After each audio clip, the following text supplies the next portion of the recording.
back. Yeah, remember, we're live right now. Yeah, everybody, we're trying to figure out why my computer seems to not have enough memory to run a basic live stream, but I think I'm live right now. And let's see who's here. Probably gonna have to shoot out There's nothing better than doing these live streams because you spend so much time prepping, and then when you get to them, you have technical difficulties. So I'm not even able to even like remember what the hell we were talking about at this point. I'm just so mad. You can notice I'm visibly far more red because of my anger right now. Mackenzie, would you say I'm visibly more tomato like right now? Maybe. Yeah. Yeah. There's been no lighting change. Let's share this link to the world and try to get some people back here, because it's all about the fandom, guys. Let's keep it positive. It's so fun. So yeah, let's see who's here. OTDA, I love you. You are the best. Okay, so right, Marie. Okay, they hear. Let's hope they can leave us here. I've had a rough day, to be honest. When we're waiting for people to get here, I'll tell a fun, embarrassing story. See that sword behind me? So I was going to get nails from my garage. Unbeknownst to me, there is a kitten in my garage. I have that sword in my hand. I am looking for some tacks. A kitten jumps out at my feet. I think it's a rat. I jump like a very, very weak man, and I almost fall on my own sword. I almost died today, and the story of my death would have been this. And I called my parents and told them, no. My eulogy would have been like this. He died like a bitch. He was impaled by his own sword, and he was startled by the cutest kitten in the world, and he died. It took 3 days because it's a horrible wound with this half-ass sword behind me. He died like a bitch. I literally almost fell on my own sword. I play a video game called Mountain Blade, and there's a Son of Ice and Fire mod for it. It's great, actually. It's like a $10 game. It's fantastic. And that's one of the things when you ask for peace, because I always, I'm a rapscallion, it causes problems. They say, why don't you go fall on your own sword? I literally almost impaled myself on that sword behind me because of a kitten today. I'm not one of those people that want, if something happens to me, for people to be like, he was such a good guy. No. Be like, he died because he got scared of a kitten, and he was hanging a sword behind him on a Saturday so he could do a live stream that didn't go all that well, to be honest. They would have known about the kitten, though? I would hope the story would be told about the kitten. Maybe you could write in blood, he did it or something, just to kind of make it look a little better. He died like he lived. With some hacky ass sword. He lives. Yeah, there we go. Yeah. Well, he lived by the sword. No. He had some fucking bullshit sword, and he was trying to put it on his wall so he looked cool in a live stream, which I didn't achieve. Yeah. Hey, I do a little bit of hammer. Your own sword, Justin? Oh my god! Imagine. I don't. Yeah. If I would want everybody to walk past my coffin and just spit. And be like, what a bitch. I don't want to be like, well, he was in he was in your general direction. Yeah, I would like people to be like, Justin was not that great of a guy, and he died in a very stupid way. Yeah, and I want that kitten. This kitten is cute as hell too. I got it some kitty litter and food, because it's my lifeblood now, and I want it to be dressed up. I would want it to be dressed up and be at the funeral present. Just so people can see how darn cute that thing. I jumped like that, and I almost literally fell like a fool, and that's dull. That's not a sharp sword. I mean, it's edged, but it's not great. It's not expensive. I could see him in some sunglasses and a dark suit, just with his arms crossed, just like, yeah, I did it. Oh my god! Justin Thomas died. How did it happen? Did he finally get what was coming to him? Well, kind of. Yeah, a kitten scared him, and he was trying to hang a sword for a live stream that wasn't successful. And, don't drown in that 85-ounce turbo slushy you got there. Yeah, I put vodka in it now because I'm angry. My face is visibly redder. Let's talk about Game of Thrones. So yeah, that's a fun story for you kids. So remember to always be with my son. So watch it. Well, as OTDA says, taken out by a kitten, not even a boar. Oh, I know. Yeah, I don't even get the Robert Baratheon death. You know what I mean? Nobody was feeding me booze either. I was sober as can be. I'll tell you what, though, that kitten gave me quite the scare. It was quite the formidable foe. So, Game of Thrones, yeah, that was a show. Let's do it, people. I'm pissed off about this computer. So, what we were talking about is the Lannisters and how the Lannisters, in this series, the adaptation, it's very well done with the Starks and the Lannisters. They, serve as the Yorks and the Lancasters. But what I really enjoyed in the books was the aspects like at the tourney when it's Cersei trying to get Robert the Ride, and there's Lannister cousins, I believe, and they're trying to take out, just showcasing that like they kind of do it in the show as well. And we're not here just to say, oh, the books are better than the show. I mean, yeah, I enjoy the books, probably more than the show overall, but the books are the books, the show is the show. We're not here to do that, but it is interesting how they really do manage to give us more of the idea, or at least depict that there is more at play than just the Lannisters versus the Starks. We've got, the actual Baratheons are being attacked from internally, and that carries on, Johnny. We were talking about this before about, with the Boltons and so forth, because what George really focuses on is, that claim, like who has the right to that claim. And it's a interesting aspect to think about when you especially go past Robert's death, who was better than my almost death earlier. And you have, this right to succession. Are they really like held to the Targaryen way when he's a usurper, with Renly stepping above Stannis? That's the big foul, right? We have a situation where Stannis, like, everybody's acting like it's all like structured and conservative, but there's an argument that, hey, they kind of broke that wheel already. Do they have to abide by it? Because I do want to get into a little bit of the whole Stannis and Renly, as well as Stannis's fervent belief system and how that came to be. But let's stick to my first point, and I'm getting a little bit less angry now. With the internal fighting that was kind of like incognito to a point. It was, on the DL in the books with the Lannisters. We'll start with you, Johnny. Do you think that would have served the television series well to inject that, or do you think that just accomplished that with, having Lancel with the wine and so forth? And I'm not downing on that. I think it was very well done. Well, I do think you could have definitely played up Kevin Lannister's role a little more as well. And the whole family has been clawing their way to the top, to use a apt metaphor, since the Dance of Dragons and before. They tried to get Rhaenys as eggs. They had dreams of being dragon riders. They want power and control, especially now that Tywin, and I can't emphasize how much Tywin has brought them back to their old ways and beyond. He has the pride of a lion, and his sigil is apt here. And I feel like that the dynamic between Cersei and Kevin, like Cersei became her own character separate from the books here too. She's a lot less manic than she is in the books. That's another thing that wasn't played out as much. I could almost kind of agree with it because Lena Headey's pretty damn good, but they did sacrifice some things just for that. And that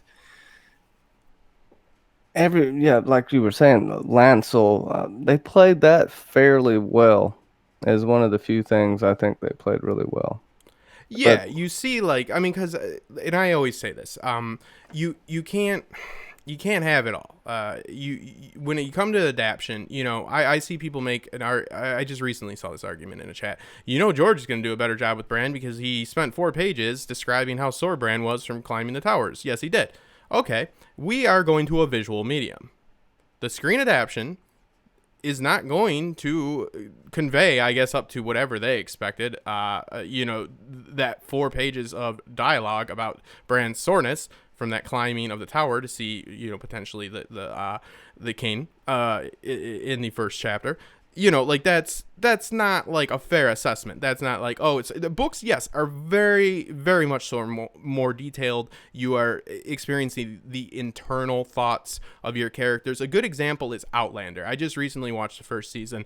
That is a very faithful adaptation from book to the screen, and it is so because of the way in which it is developed within the visual media, meaning we have a constant voiceover from your lead protagonist, and it does switch up a little bit, but their internal thoughts. I don't know if you guys have watched the show.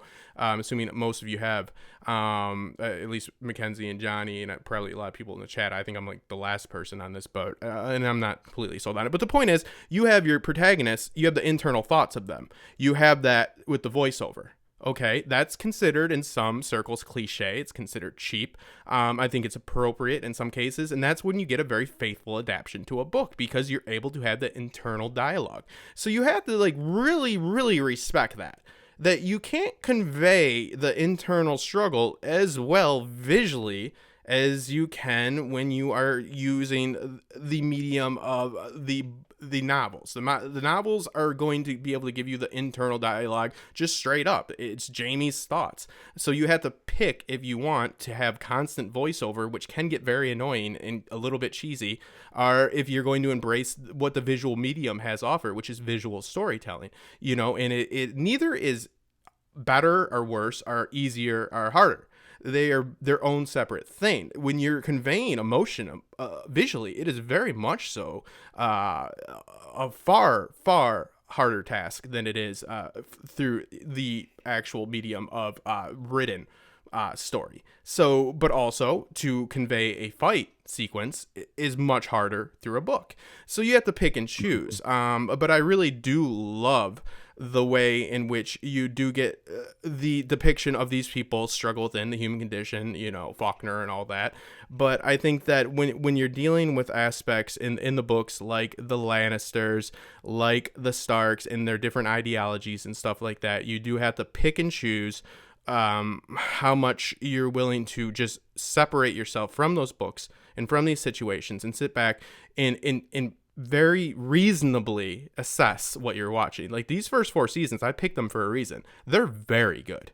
We are talking about things that could have been maybe,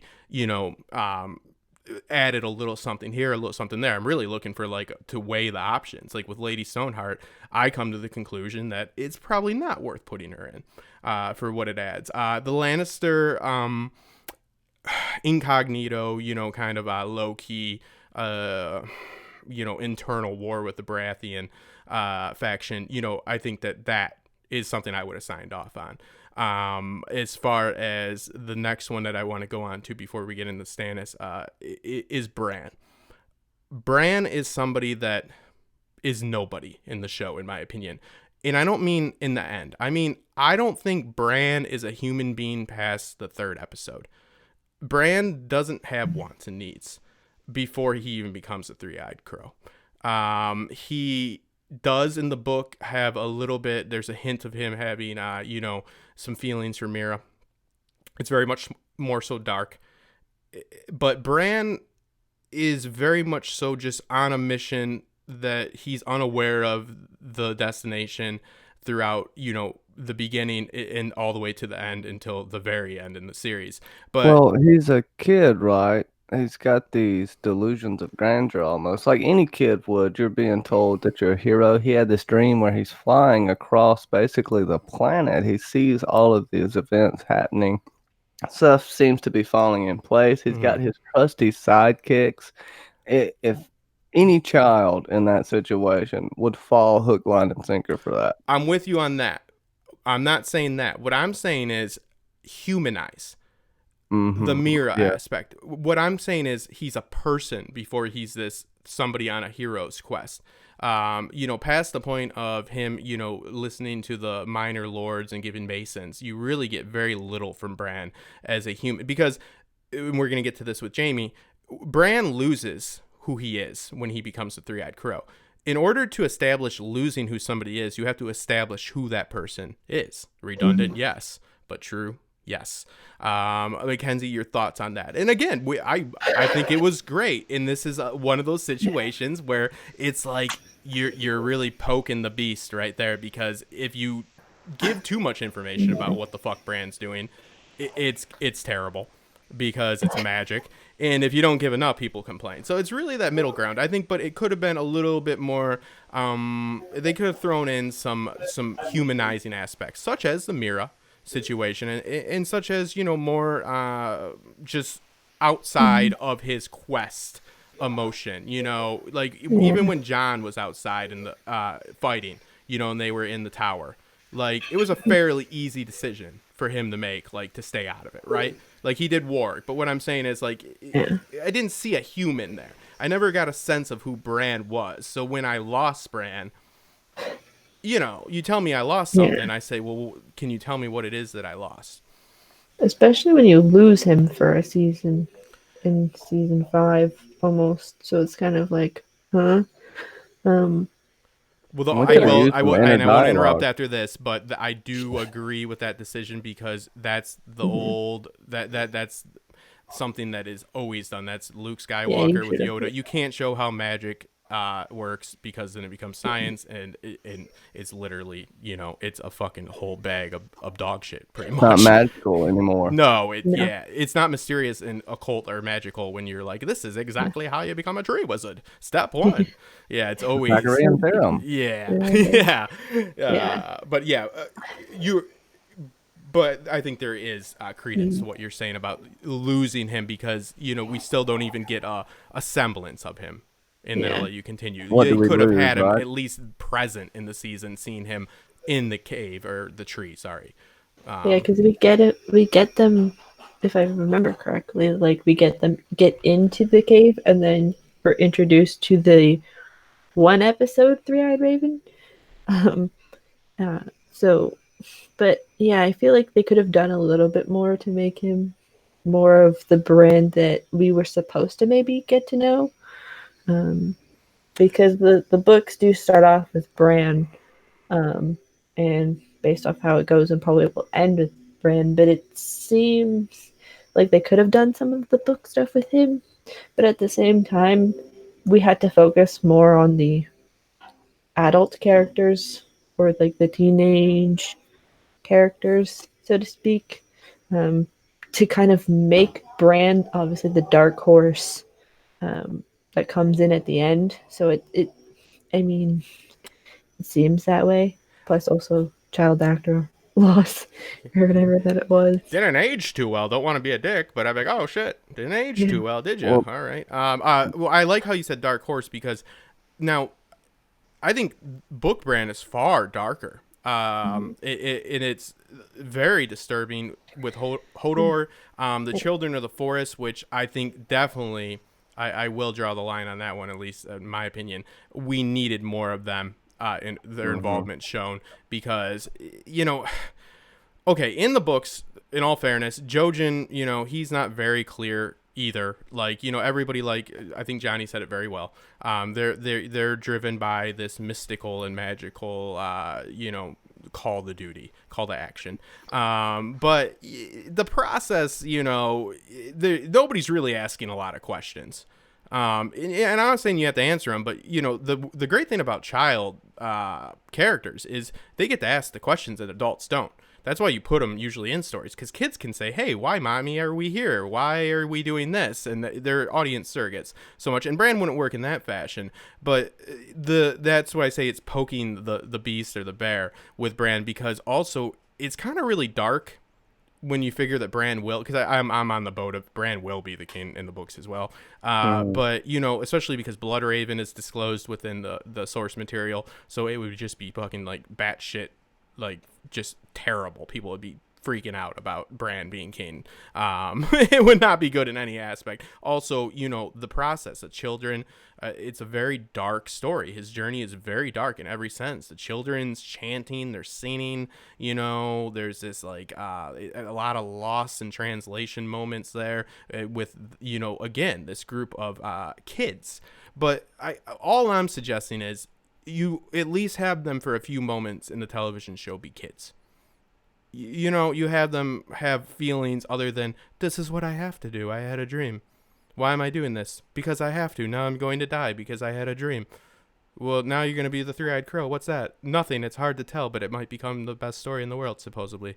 You know, like, just have a few moments. Have a crush. Have a, you know, have a phantom boner for Mira, like we get in the books. But I'm not trying to be goofy about it. It's just my natural state. Well, it seems like it's a real easy way out to say, well, I just can't explain it.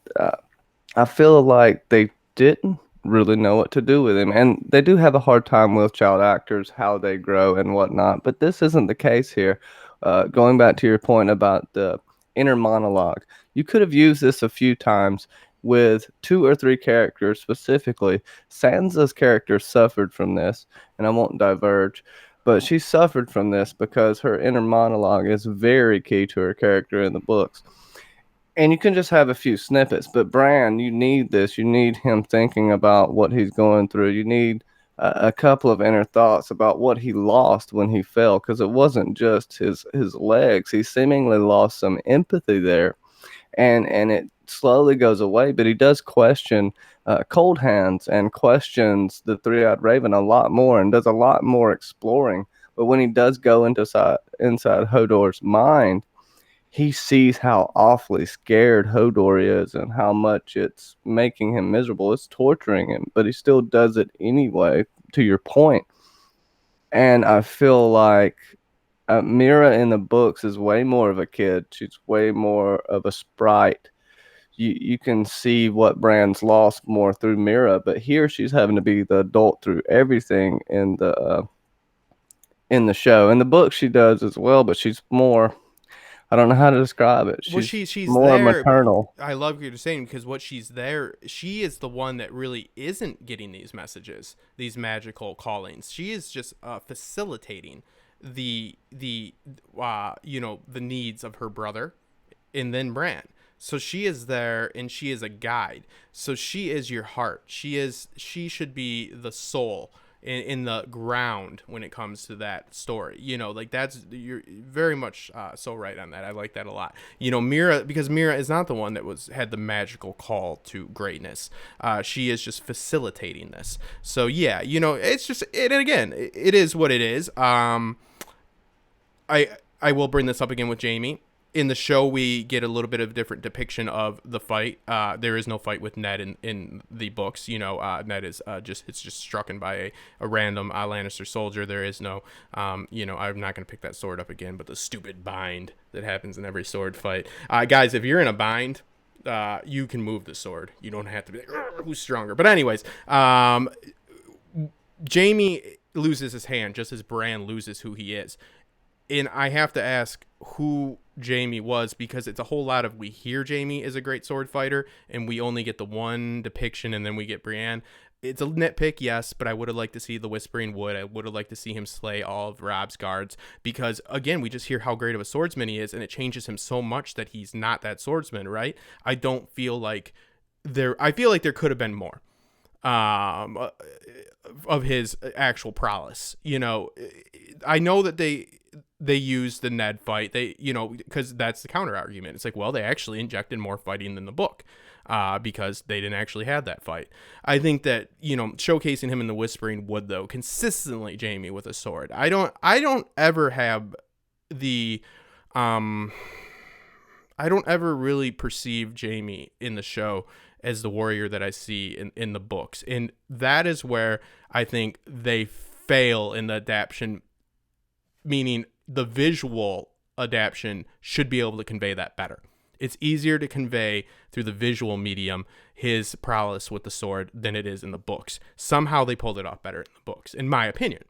It's not like a fact, obviously, unless you want to take it as one. But yeah, Mackenzie, what do you think about that? Like, because we're talking about people losing things, and that changes them. But for people to lose something, we have to have that something established. Yeah, the evidence, because they've talked about how good he is. They've mentioned how good he is. They've mentioned who's trained him and who he's mentored under, but they barely show it. Same thing, we can probably talk about this later, but same thing with almost Barristan. Almost, they talk about how much he was pretty much one of the greatest fighters that Westeros ever had, specifically in the Kingsguard, and we show him fight maybe 2 times in the entire series. So it's that under development in terms of their sword fighting abilities, because it's pretty much, he fights Ned, which it's kind of an unfair fight slightly, and then there's maybe 1 or 2 more after that. It's not really like he's this great swordsman. It's just, using the reputations, using his resume over actually And to what showing. Justin said, this visual medium is the best medium to showcase that, right? Show don't Yeah. tell is the rule. Showing Hmm. in visual, spoiler alert, is much easier. Yeah, you get the picture. You're right. I like what you said too about the Ned fight. He seems, he is now with no, I'm blanking on the name, but Dory. yes, he doesn't hold back there. With Ned, he's not looking to kill him. And then the same thing with the Brienne fight. He's, been chained up for a year. So there's a lot of excuses. I think Whispering Wood was a really big, especially because he had that great scene of Robb Stark saying if we did it his way, he'd win. How great would a line, it was a great line no matter Well, what. But Rob thought he was going to die that day because Jamie almost got to him. yeah, he cut down like 11 dudes. So I'm saying show that cutting down of 11 dudes. And again, people, we're workshopping stuff. We're not these seasons are fantastic. But yeah, I mean Nikolai Costello-Waldo, and I'm about to see him in a few weeks. So not the best, not the best swordsman. Not terrible. He always looks a little scared when he fights. When he's fighting Euron, he always has a look on his face like he is just like, he lost his hand, but he still is a warrior. You should have used that hand immediately, man. Why would you not use that big mailed fist, basically? Yeah, and Immediately. that's where you benefit off that internal dialogue because like he's thinking when they're being pursued in the boat about if he is able to kill enough to make his death like worthy. So like he's not afraid. And I think he is a very good actor, but I will say his action scenes, he definitely he just has that spooked look. Listen, yeah, I almost died from a kitty today, but I was a boxer, and there's just like a game face like for fighting that you put on, and you see it when you look across the ring at somebody and you see different types of people and you see who they really are. And Jamie is usually like, he's always very like he lost his hand, yes, and he's not going to be able to fight as well, but he shouldn't be spooked in that way. That's just a nitpick though. But yeah, with the Whispering Wood and the War of the Five Kings, I guess we can segue over to Stannis and Renly. I think that there was some missed opportunities. I think that it still worked really well, but I think that what it does, it really builds the expectation to get a final showdown that we don't get. It's to subvert that, and it's a good subversion. But I still think that there was battles that we could see played out. What do you guys think about Stannis's show depiction in the sense of, he's a very pragmatic man, but he's a fervent believer in lore, and there's really not a lot of information given to us in the show about how that came to be, right?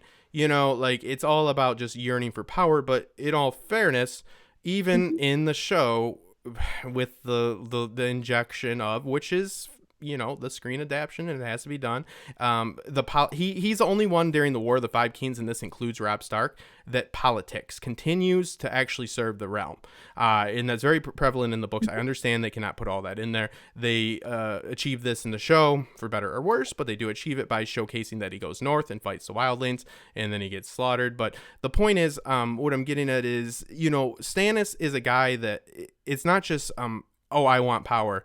He truly does want to rule, and he is willing to do anything to rule. I think that, I'm a huge Stannis guy. Book Stannis is fantastic. Show Stannis people hate a lot, and they bitch about how much they butchered him. I actually don't really think they butchered him as bad as people. They didn't do great. Trust me, I'm not praising him, but I don't think he's that much. I don't think they killed Stannis.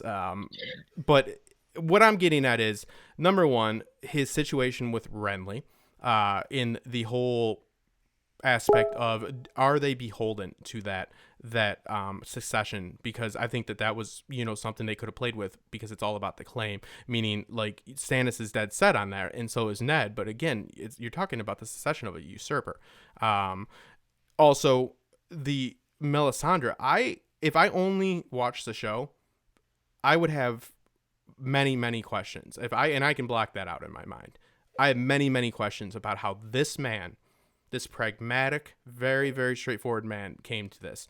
Mackenzie, you first on that. Do you think I'm giving too hard of a time? Is that where No, they I left their manager? I don't know. I yeah, I kind of from what I remember of Stannis because I'm doing the rereads.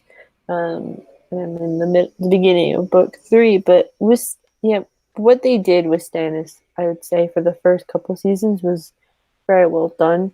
Um, and they get him at a point. oh, uh, Tarzan, everybody that knows Tarzan, thank him. Thanks, Tarzan. You know I'm in a stream. Put some sleeves on. All right, sorry. no, it's okay. They introduced Stannis in the show very well, and it obviously set up how and who Stannis was going to be in the show. I'm pretty sure it's a very similar, if I remember correctly, in the book as well, that they set up his character that way, and it establishes who Stannis becomes. Same, yeah. If you were a show person and you didn't have obviously the Wikipedia or whatever to figure out with Mel, you wouldn't understand more or less who she is because there's not that much background. Like they never actually confirmed to you how old she is, her actual real self. You can, so Do you believe, Mackenzie? Do you believe that show Stannis would be putting all of his faith? You know, we see him diverge from this with Davos a little bit in the show, but you know, initially we see him. I mean, he's burning his family members and stuff. yeah. Do you believe that show Stannis is a type of person that would put his belief in Melisandre? I don't think that they established that very well. They tried. And I mean, when this is pushing into season 5, but with everything that happens with season 5 in Stannis, which is it's half in the books if I remember, and half not. And yeah, I feel like they showed it enough, but they could have showed it harder, especially when she's like, "I saw the snows at Winterfell," and like I saw walked across the when she says this in the show, I walked across the battlements of Winterfell, and I saw Bolton banners fall and all of this stuff. Like he believed that, and she put it pretty much very well into him that sure that I can probably do this. I don't remember if it's that she pushes that hard in the books, but she could have pushed much harder in the show. But I don't think at that point, I think as soon as she meets Jon Snow, and I can't remember which season now, but as soon as she meets him, she starts to diverge, but she puts enough to keep Stannis moving along and believing that he's the one. It's just when she sees Jon Snow that But it's how did like, she get into Stannis's bed in the first place? Is what I'm hmm, asking. where did she come from? Yeah, That's the that real you know, like, question. cause okay, we can understand once she's there, but how do you get a guy like Stannis? To believe you. Yeah, Johnny. Besides the obvious. All right, so Stannis's I'm sorry. whole thing is his slight he feels by Robert, his older brother, Mhm. by having to take Dragonstone and not getting storms in. Even though Stannis is a stickler for tradition and laws and rights. And to your point about why are they sticking to this? Well, it's basically ingrained. They're indoctrinated as children. It's so hard to change people from their habits, and that's basically what this is: a countrywide habit of monarchy that we may see slowly break here. But for now, Stannis feels duty bound, honor bound by the country of Westeros to perform this. Davos uh, exemplifies this, but it's more in the books about Davos versus Melisandre because when Stannis makes a decision, it's for the greater good in his mind. And the show kind of starts to diverge for that because it gets more, he's more of a fanatic in the show than he is in the books, in my opinion. And I don't think they're gonna burn Shireen. I think they're gonna burn Gilly's baby in the show because Monster, who's actually is it Val's baby? No, not Val's baby. Val's sister's Val the baby. Wildling. His and sister's baby. Her sister's baby. so Mance Raider's baby got switched. You know, But but John George, took that over was for Shireen. confirmed. That George said they are going to burn They're Shireen. gonna burn Shireen. Hmm. Yes, I think you Hmm. brought up in the private. I won't take credit for it, and I like it. I think that you told me before, but you might have been drinking. No, I don't know. But you told me that you believe Melisandre will do that without Stannis's, because that does make more. I like Yeah. that. Yeah, I like that depiction, because again like I agree with She will save him from being 100% of trapped. what Mackenzie was saying. Like everything like adds up once we're there, but it's like, how did we get there? Which again, it's not terrible, but when you establish such a stern, pragmatic man like Stannis, you gotta. Proven her magic works. He's seen it with his But own what was eyes. the That's the big deal. initial deed? You know what I mean? Like what? How did he? So, Was it with? It wasn't through his wife first. What, she came after? Yeah, yeah. they burned most of Florence, but yeah, I mean, it is what it is. I mean, let's move on to They Stannis. did burn them for treason, though. They didn't just burn them in the books. They actually Mate. broke laws, according to Stannis. If Yeah. we're to believe what is it? One of the Red Priestesses said, it's like that they maybe Mel follows Stannis or because of his Targaryen blood, or his minor bit of Targaryen blood that he has. So maybe that's how she finds him. It's like, oh, I have to the go look and Baratheon? see how it all started. I can't remember for the life of me, and that is gnawing at my brain, man. Yeah, well, they just saw each other across from each other at Starbucks, Like, hey. and he said, "Hey, baby, how are you doing? Do you do fire magic?" And she's like, "You know who R'hllor is?" She's like, "Why don't we take a roll in the bed and I'll tell you all about it." But no, what is interesting about Melisandre, on a last note, is that she is very much so looking to understand her beliefs herself. She's a fervent believer, obviously, but she needs to understand them. And I think this was very well conveyed actually throughout the whole series, that she is very unsure, just like people are with their own religions. I think this is depicted very well. So I think she seeks out people like how you brought up John, that is season 5. I'll let it slide. Since we already had a technical breakdown, but yeah, no, you're right. Like, so to prove extraordinary claims, you must have extraordinary events. So she's looking for extraordinary men, not to be misogynistic, but in this world, they're men. She's looking for leaders in the book, in the shows as well.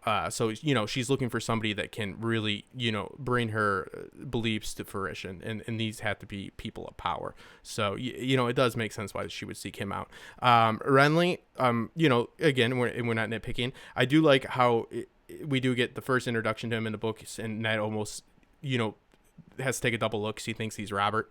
Like, I really like that, because that, again, to tell us that we've lost something, we must see what we've lost. We must know what that thing is. You can't say, hey, Justin used to be, the best in the world. It'd be like, what happened? You gotta, You got him. yeah, You got hurt by a kitten. kidding, yeah. Died by the blade. But yeah, with Renly, do you believe in the show he seems to be more just a puppet from the Tyrells? That is in the books as well. But Renly also, I believe in the books more so does have a plan, and he is not buying into like this like rigid pragmatic way of Stannis, and so forth. There is a little bit more of a struggle for Stannis. Kev did a great video about the peach line, which I think that was an excellent insight. I go and check it out. It's just a simple line that wasn't included in the show that Kev brought up, and it was the line about the peach, and it's pretty much about like that Renly was the pleasure in life. Like he represented joy, and so forth. It's like two sides of the coin, but there's a little bit of evidence that maybe Stannis kills Renly through blood magic, because even though that he's a noble man, he can't bring himself to kill his brother, so he has to go that route. I think that the politicking within, those lords that rally to Renly, just as much as the lords that rally to Stannis, especially, you know, since Stannis is, again, he's the one that is still like taking care of shit. Like, and this goes for Robb Stark. I think it's important to take a note that Robb has no plan other than go kill Joffrey. I mean, he's like on a Liam Neeson mission. He would never quick temper, succeed. slow Yeah, mind, right? they're never even talking about taking land or anything like that. And there might sound like a prick thing to say, but hey, if you bring a whole bunch of farm boys to go kill people, you better give those farm boys some fucking land. So Stannis is politicking. So he's bringing people to his side. In the books, of course, you get a lot of Northerners that go to his side. The show, I think, will go into season 5, since you broke that sacred rule. Mackenzie. No, I'm joking. Yeah. We've already had to restart the stream. I think we're far beyond rules. But you know, it comes into play when he's asking, you know, Jon, just as he does in the book, you know, to legitimize. He will legitimize him. Blah blah blah. Get lords, but he gets the tribes. He gets, you know, he's politicking and stuff just like Renly does. And I think that we do, this goes back to the Lannisters going against the Baratheons, you know, like that isn't depicted as well in the adaptation. We have a lot of politicking that is just, we see the end result of it. And I think a lot of people really enjoyed that aspect of the series, the adaptation, right? We really enjoy that backdoor maneuvering, and I think there was a lot of opportunity other than just that one standoff and simply 2 episodes for Renly. Can I say that Renly for sure didn't get portrayed as well as he should have, because he was the brother that knew how to play the Game of Thrones. He knew how to kiss people's ass. He had an army of 50,000+ people. The Reach was on his side. They were all waiting at I don't know if it was Bitterbridge or what, but this is something they portrayed Renly as being very lackadaisical and a little lazy, in my opinion, when he really wasn't. He was on the ball. He would have bashed Stannis without that shadow baby. And that's really what bound Stannis to Mel after that first shadow baby. And in the books, he gets 2 of them, which really drains his life force. And I don't think they... She says that he is not strong enough, but he doesn't age visibly, which is understandable for the visual medium. Oh, he looks like a skeleton almost. Yeah, in the books, they describe that he ages almost 20 years or something, I believe. No, I'm sorry for interrupting. Yeah, that's it. That is an interesting aspect. But again, that is after he's already bought the horse that she's doing this. So, you know, yeah, I agree with you. Mackenzie, do you think it's a fair assessment to say that Renly is the one that knows how to rally the people and Stannis is the one that knows how to rule? You know?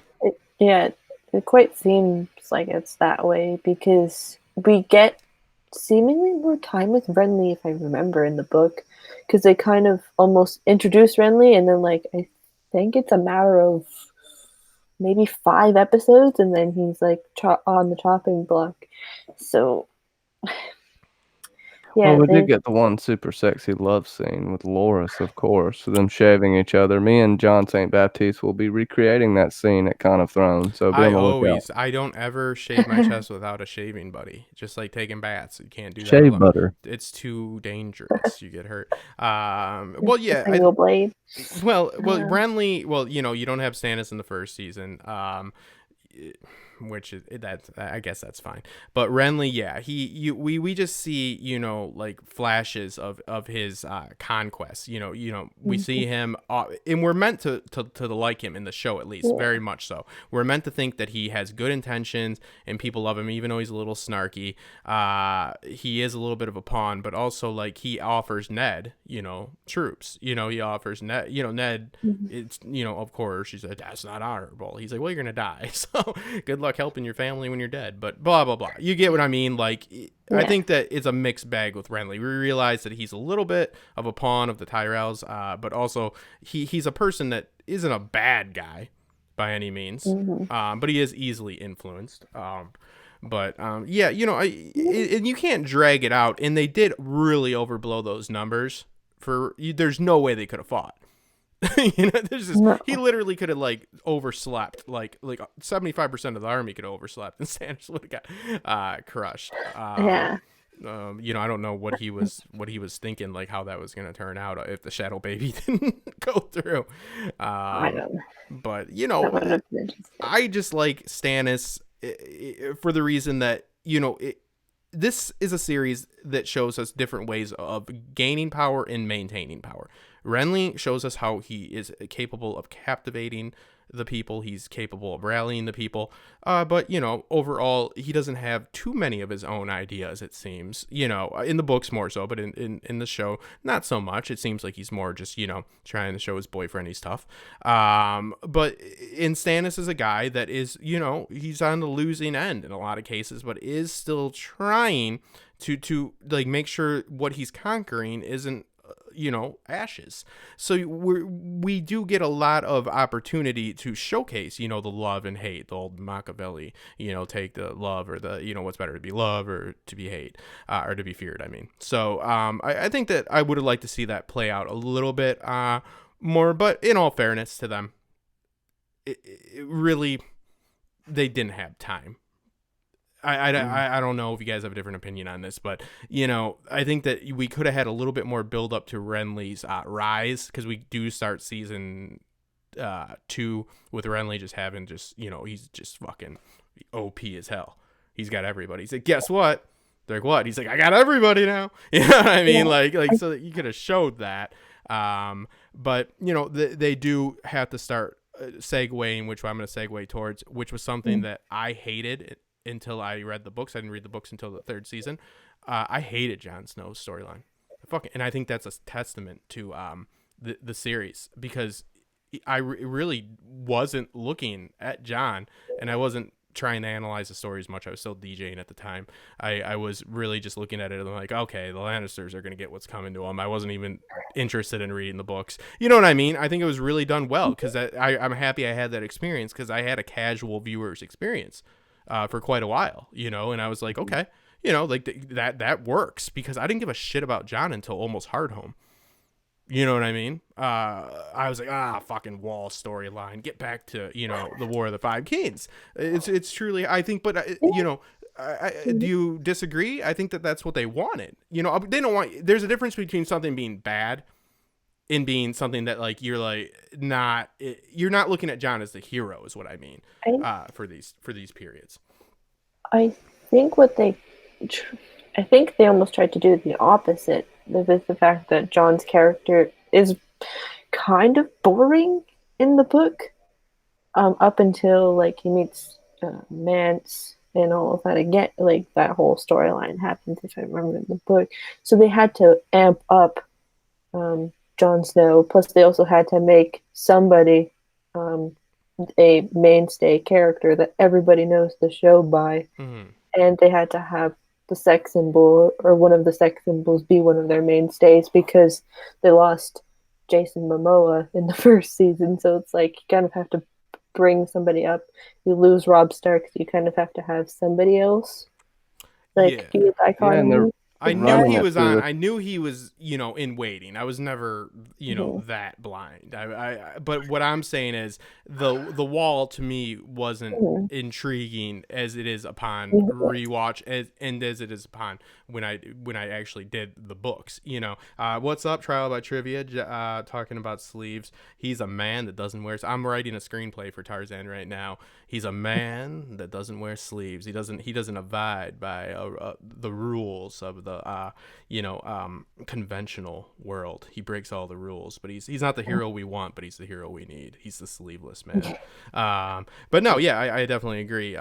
You're right. He is the hero that's looming. He's the reluctant hero. He's the oh shucks character. That's why he's up for Superman. Johnny, how did you feel about through season 1 to season 4 about Jon Snow? Did you feel that he just would have took up Robb's mantle, which he does to a point, or did you feel that that Wall in the Wildling story thread was really going to be as centric as it turns out to be? I thought it was threaded together very well. I thought it was a good red herring, is what I'm getting at. Yeah, well, I mean, you got to, just in general, you got to have the ice and fire aspect and the 2 heads of the dragon POV. I don't say 3 heads of the dragon because the show never panned out 3 heads of the dragon, so we'll stick with that. But this is a song of ice and fire. You can argue that that's Jon's song. You can argue that that's Dany's song. You can And argue I wrote that song. yeah, you probably did. We were talking about this earlier too, and that's kind of what made this show work, right? Having these opposing sides that meet together at the end of their story or their journey, uh, and two completely different roads to get there, the opposite paths. And I think we're supposed to be annoyed with John in the books, in the sense that he is a boy that is like all of us. We're very annoyed at the decisions he's making because he's stupid. You don't want to. The ones who need advice never take it, and the ones who will take advice, they don't need it. So you're just getting frustrated. I believe after he comes back, however that happens, God, I feel like Bran's gonna bring him back and not Melisandre. I think Barrick's gonna give him a nice old smooch. He ain't making it that He's far getting up there. digged up. Barrick's gonna get dug up, and somebody's gonna smooch him, and then there's just gonna be a nice big smooch for John as well. It's gonna be very passionate. But I feel like they kind of had to do it. But he's still annoying in the show, but he's a little more relatable. He's not as much of a petulant child that he is in the books. I'm kind of being harsh, but he is a child in the books. He is a boy. Well, yeah, no, you're not being harsh. You're On being that. very true to I mean, he's technically far more of a boy as far as age. Everybody is. Everybody's far. I think 3 to 4 years for everybody. I believe. What Rob is 16. I believe Rob is 17 when he dies. Yes. Yeah, he's 15 when the books, or 15 or 16 when the book started. I can't remember now. He's not over 18 when he dies. John is 14, so I think Rob is on the cusp of 15 because Rob's a year older. I know that much. That's about it. And Yeah. then Theon, I think, is 18. That's He's math for Catelyn to do. You know what I mean? Or Ned. But yeah, I think that, when it comes to Mance, my only nitpick would be I would have liked to see how he really did bring all the wildlings together, because they bring it up. Single combat, baby. Like that again. Ignoring the visual medium's like strong suit. Motherfucker had single combat with all the clans. That's how I got them together, like like how badass of a, they're like, no, we won't show that. We won't do that, And he's alive in the book. So yeah, I mean, as far as him still being alive in the books, I don't feel that's being Rhaegar Targaryen. Yeah, I don't know about all of that. Mackenzie, I love you, but none of that Rhaegar stuff. Yeah, that is. Well, that's what I was just rolling He my does eyes play an saying important. that. He will play an important role. You really think so? I think I think he's just still there. To be honest, I honestly think Mance is just still there, man. Yeah.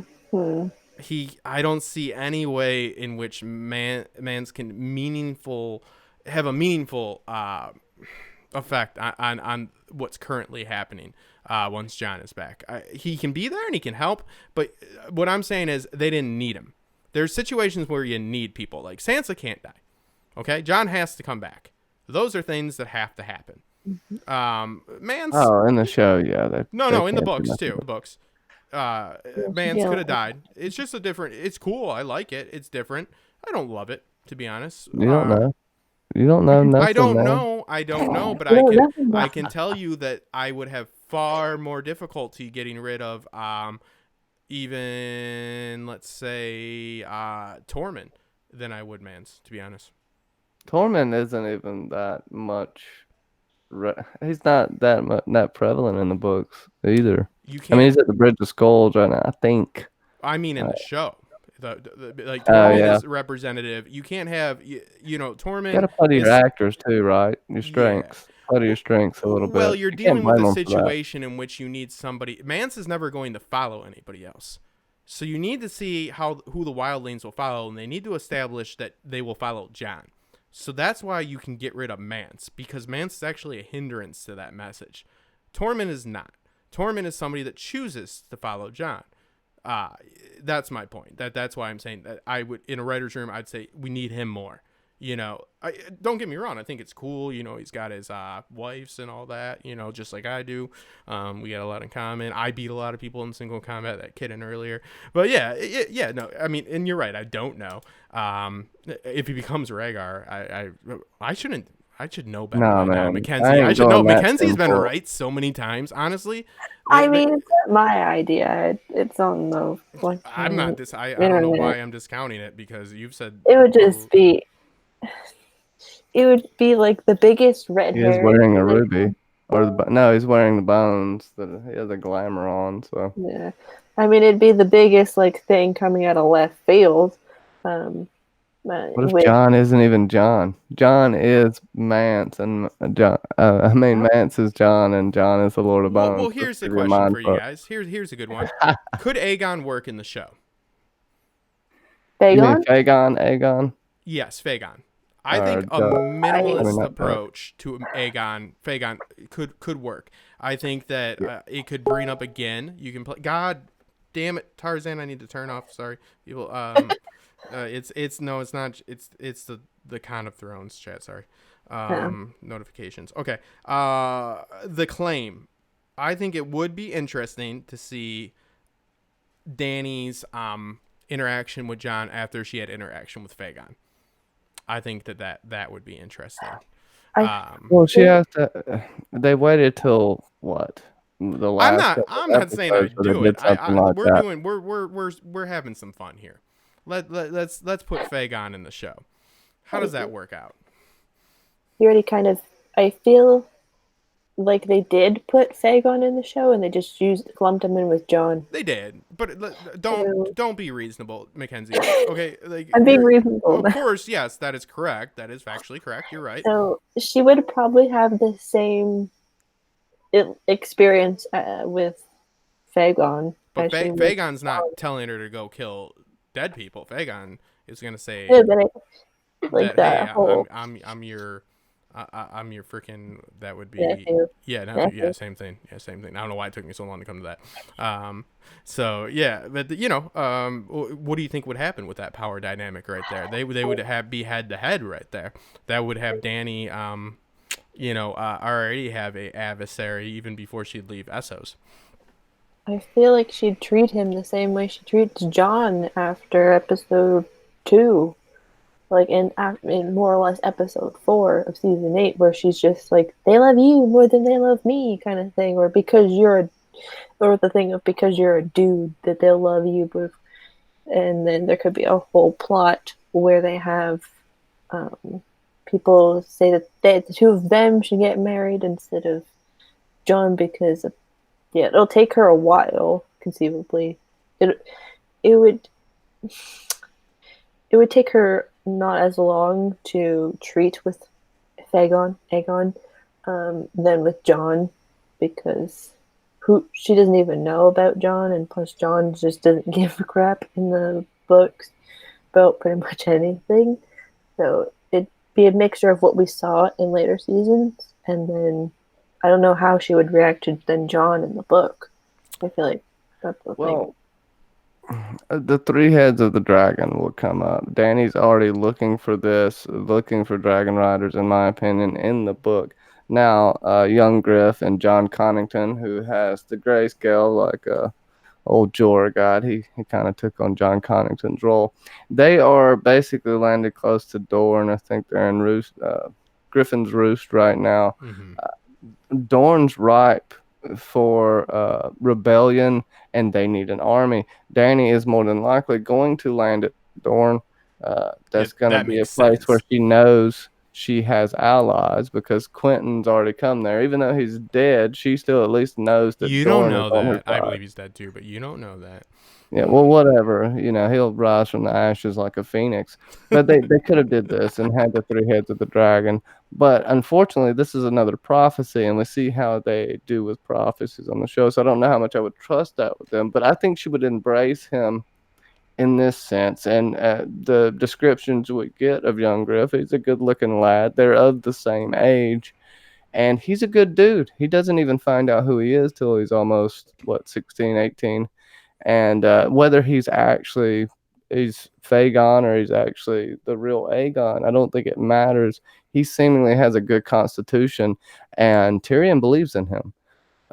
And that's saying one thing or another. Tyrion's a shitbag, but he is good at the Game of Thrones, and I do trust what he thinks about a person. I really Not liked what you necessarily said there. him. I really liked how you just brought up something that most people would have an issue with, and I think that people need to get past. You said that it doesn't matter because he would be a good ruler. And that's kind of the message of this story. Now, nobody believes that he's going to get on the throne and so forth, but I really like that ability to see past that, because that's kind of what they're getting at. I feel that Dany would have, obviously, there's far more of a conflict between Fagon and Dany than Jon, because Jon isn't ambitious. There's going to be more of a reason for her to ally. The only reason I could vouch for this in a writer's room that I'm putting myself in, which is not really something that I should probably justly do. But anyways, I'm gonna go ahead and say I'm in there, and I would say the only benefit to that would be the actual alliance with Jon would make more sense because she'd be looking to discredit Fagon. Also, you would have a Kane. You would have Fagon. Fagon's gonna be hidden Westeros before Dany. So you would have the whole season 7 hurry up and wait issue kind of taken care of more, because it's not like, hey, we can't attack Cersei. It's like, why? We'd win because we can't yet. Shut up. But because we could have Fagon dealing with King's Landing, and then we could have them dealing with the Whites, and that would alleviate that contradiction, but it would cause a whole lot more problems than it would solve. I think it's an interesting aspect though, and yeah, I was trying to be a jerk. Yes, they definitely merged the two characters, and that's something you have to do. I wanted to play hardball there and throw it at you two intellects and see we gotta don't try put to be him in. Chris Matthews, man. Just watch it, bro. Yeah. No. Wow. But I feel like she would, though, kind of she'd maybe like him. It'd be maybe the reverse of what happened. Like, she may protest the fact that it's like, oh, you're this person, so on and so forth. But then have the fall in love aspect, maybe. These betrayals you're supposed to get in the books. She thinks most of them have already happened, though, but I don't think so. Yeah, and then it could be a flip. And then if Jon ever A comes back and B wants to stake claim on the Iron Throne, which I highly doubt in the books. Because the best story in the world gets the Iron Throne. I don't understand. It's hard. He's like, it's hard to explain. It's the best story in the world. It's hard to explain. It's not. It's not the way to sell him. I don't want anything. Let's see. I'm not a lot of things. I don't want anything. Yeah. Why do you think I come here? Want to know what I hate more than anything? The argument of, he said he can't be Lord, not King. He turned down power. He turned down power. He didn't turn down. Don't give me that. Don't give me that middle management bullshit. Don't give me that contrived shit, you pompous fucks. Honestly. He technically did say Lord. Yeah, he did, didn't he? Okay, yeah. Yeah. Why do you think I came here? I don't know. You didn't explain it though. You son of a bitch. Yeah. So, we. He couldn't be a lord. It didn't mean he said he couldn't be a king. That's the thing. Oh, Mackenzie. Well, we got Tarzan. Everybody get ready because the gun show's coming in. We got Tarzan coming in. We're going to talk a little bit about the con. Yeah, you're right, Mackenzie, though. He didn't say king. So, I gotcha. He's like, loophole. He's a lawyer Bran. That's what he learned. He's like, yeah, he got through. Let me invite old... Bran's New Deal. This gentleman right here, the first person that said, hey, why don't you come on the YouTubes, was this gentleman that I'm going to invite right now. So if you guys don't like me, blame this man. Let's see. And you should like me. I'm actually a sweetheart. There you go. I loathe whoever created you. Yes. There we go. Hey, come on. You were doing videos. I had you come on the Westworld. I like to take a little credit for Johnny's success.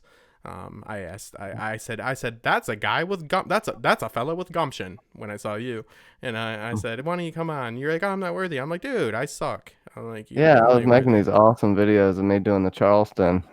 Justin was digging it, man. No, yeah, but and then you brought Mackenzie. Well, I saw Mackenzie could put up with you, and I saw how smart she was, and that's a good thing. Like, I'm not married, but I wear a wedding ring in any interview because if they know people can put up with you if you're married. You know what I mean? They're like, well, somebody's putting up with his ass.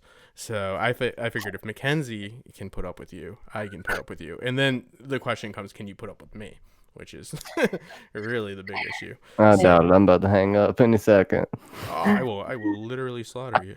Oh no. He said, let me go find his sleeveless shirt. So now Tarzan, he was a Side Effect podcast with Smokescreen, Val, I believe, what is the channel? It's Bat Entertainment, and I believe there's somebody else. I think James, what is it? James with Chris's buddy James. I think he's on there too. Yeah. So good guy. He did trivia for a long time, and he's doing trivia at the con. So we are all gonna be at the con. Mackenzie, are you gonna be there? Yeah. Johnny is gonna be there. I'm gonna be there. It's I gonna be. rented a cardboard box. I'll be panhandling on the corner, the red light closest to the con. I can't remember the street name, but you'll see me there. Oh, I'm at the Sheridan because I am. I think I am too, actually. Oh, are Sell you? your fortune You for want to 5 split a cents. freaking room because I'm paying a house payment for that. Yeah, it is I think obscene. so. I can't remember though. I think. literally am going to. I could sleep in the back seat of a car. I'm not going to be in that room. It makes me so. I've gotten very lucky, with the late invite to the panel as far as plane ticket and all that. But that hotel room has been just it's been. If anybody is a maniac, please let me know. Actually, if you're fairly crazy, that's fine too. Just there you go. So Smokeahannes is here. Sugarmamas.com. Yeah.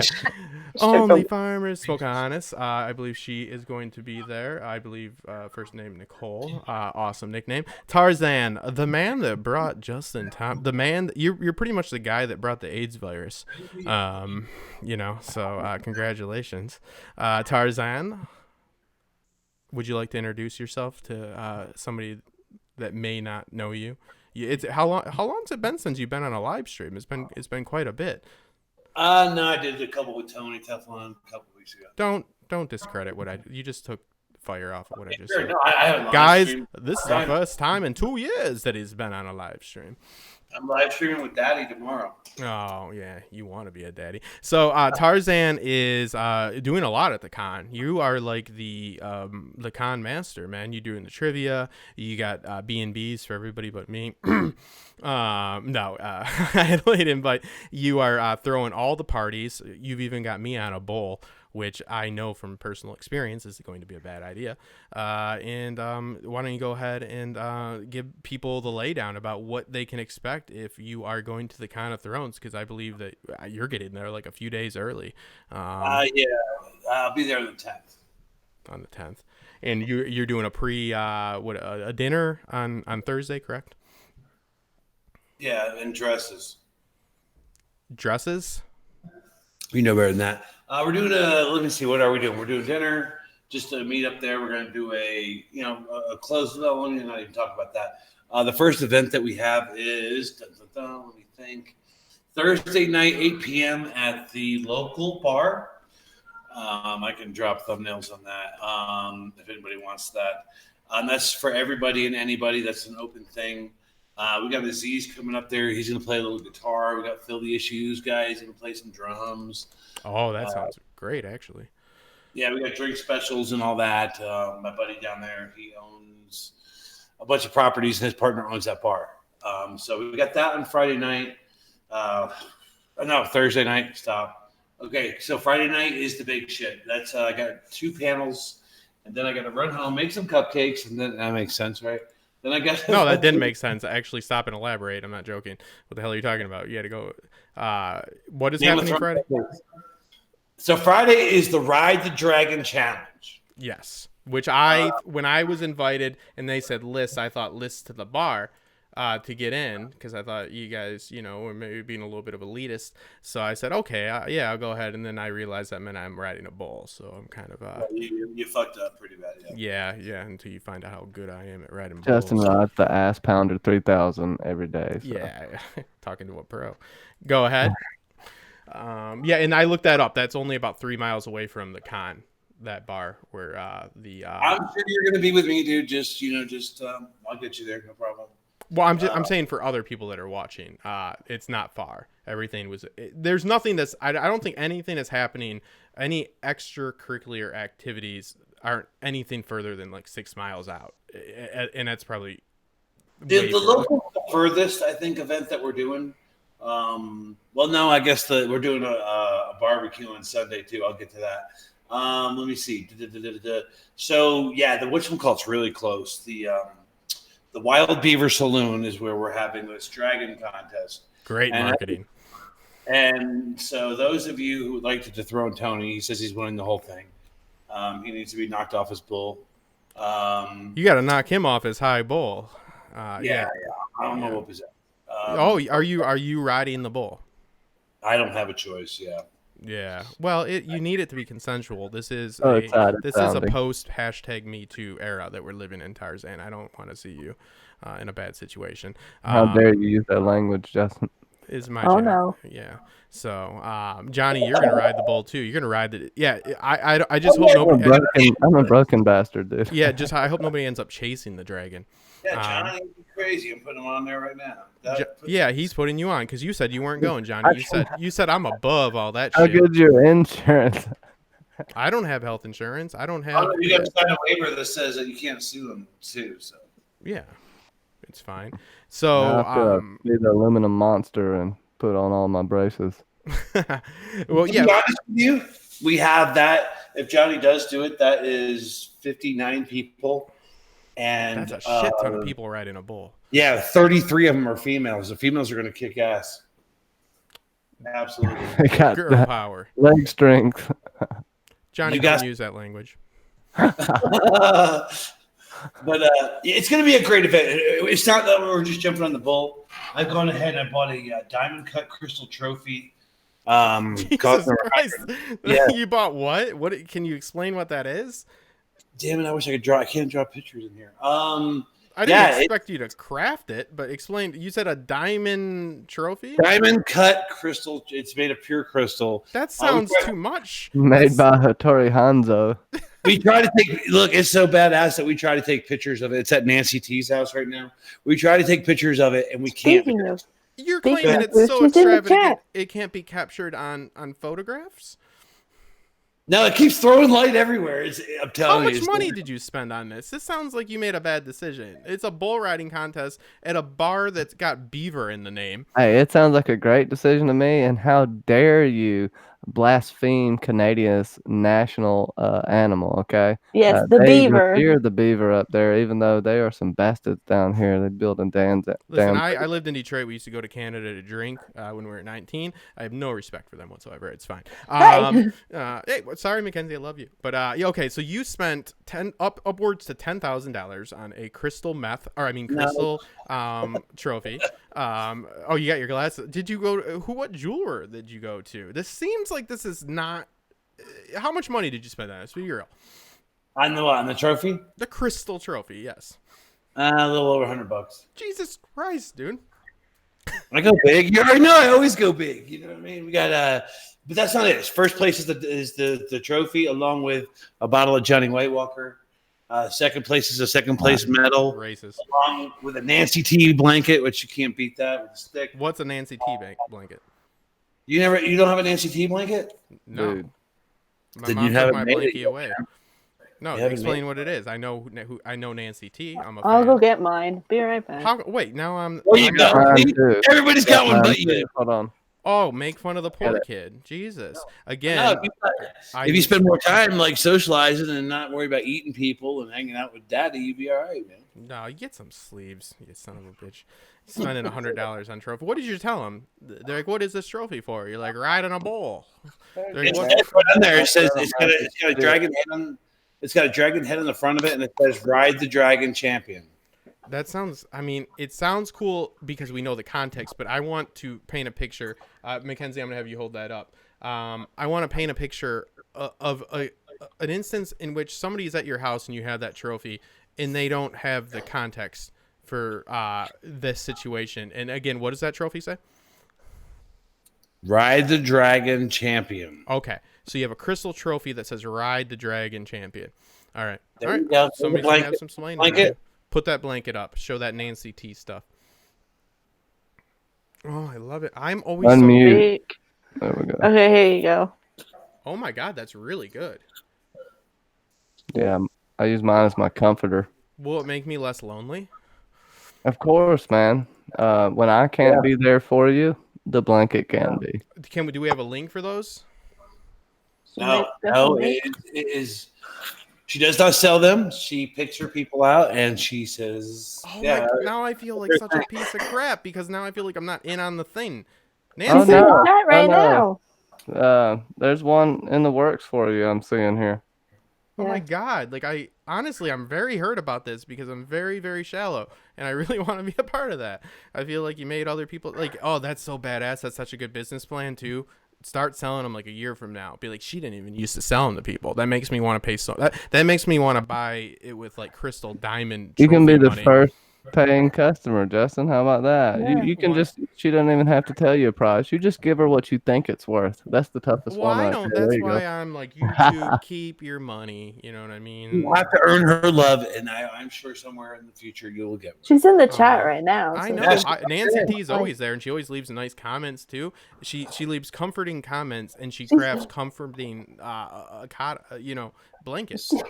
She said she's bringing one for you. She just admitted it. Now With I a don't bunch need to of- pay for the Sheridan. I can just be a hobo. Yay!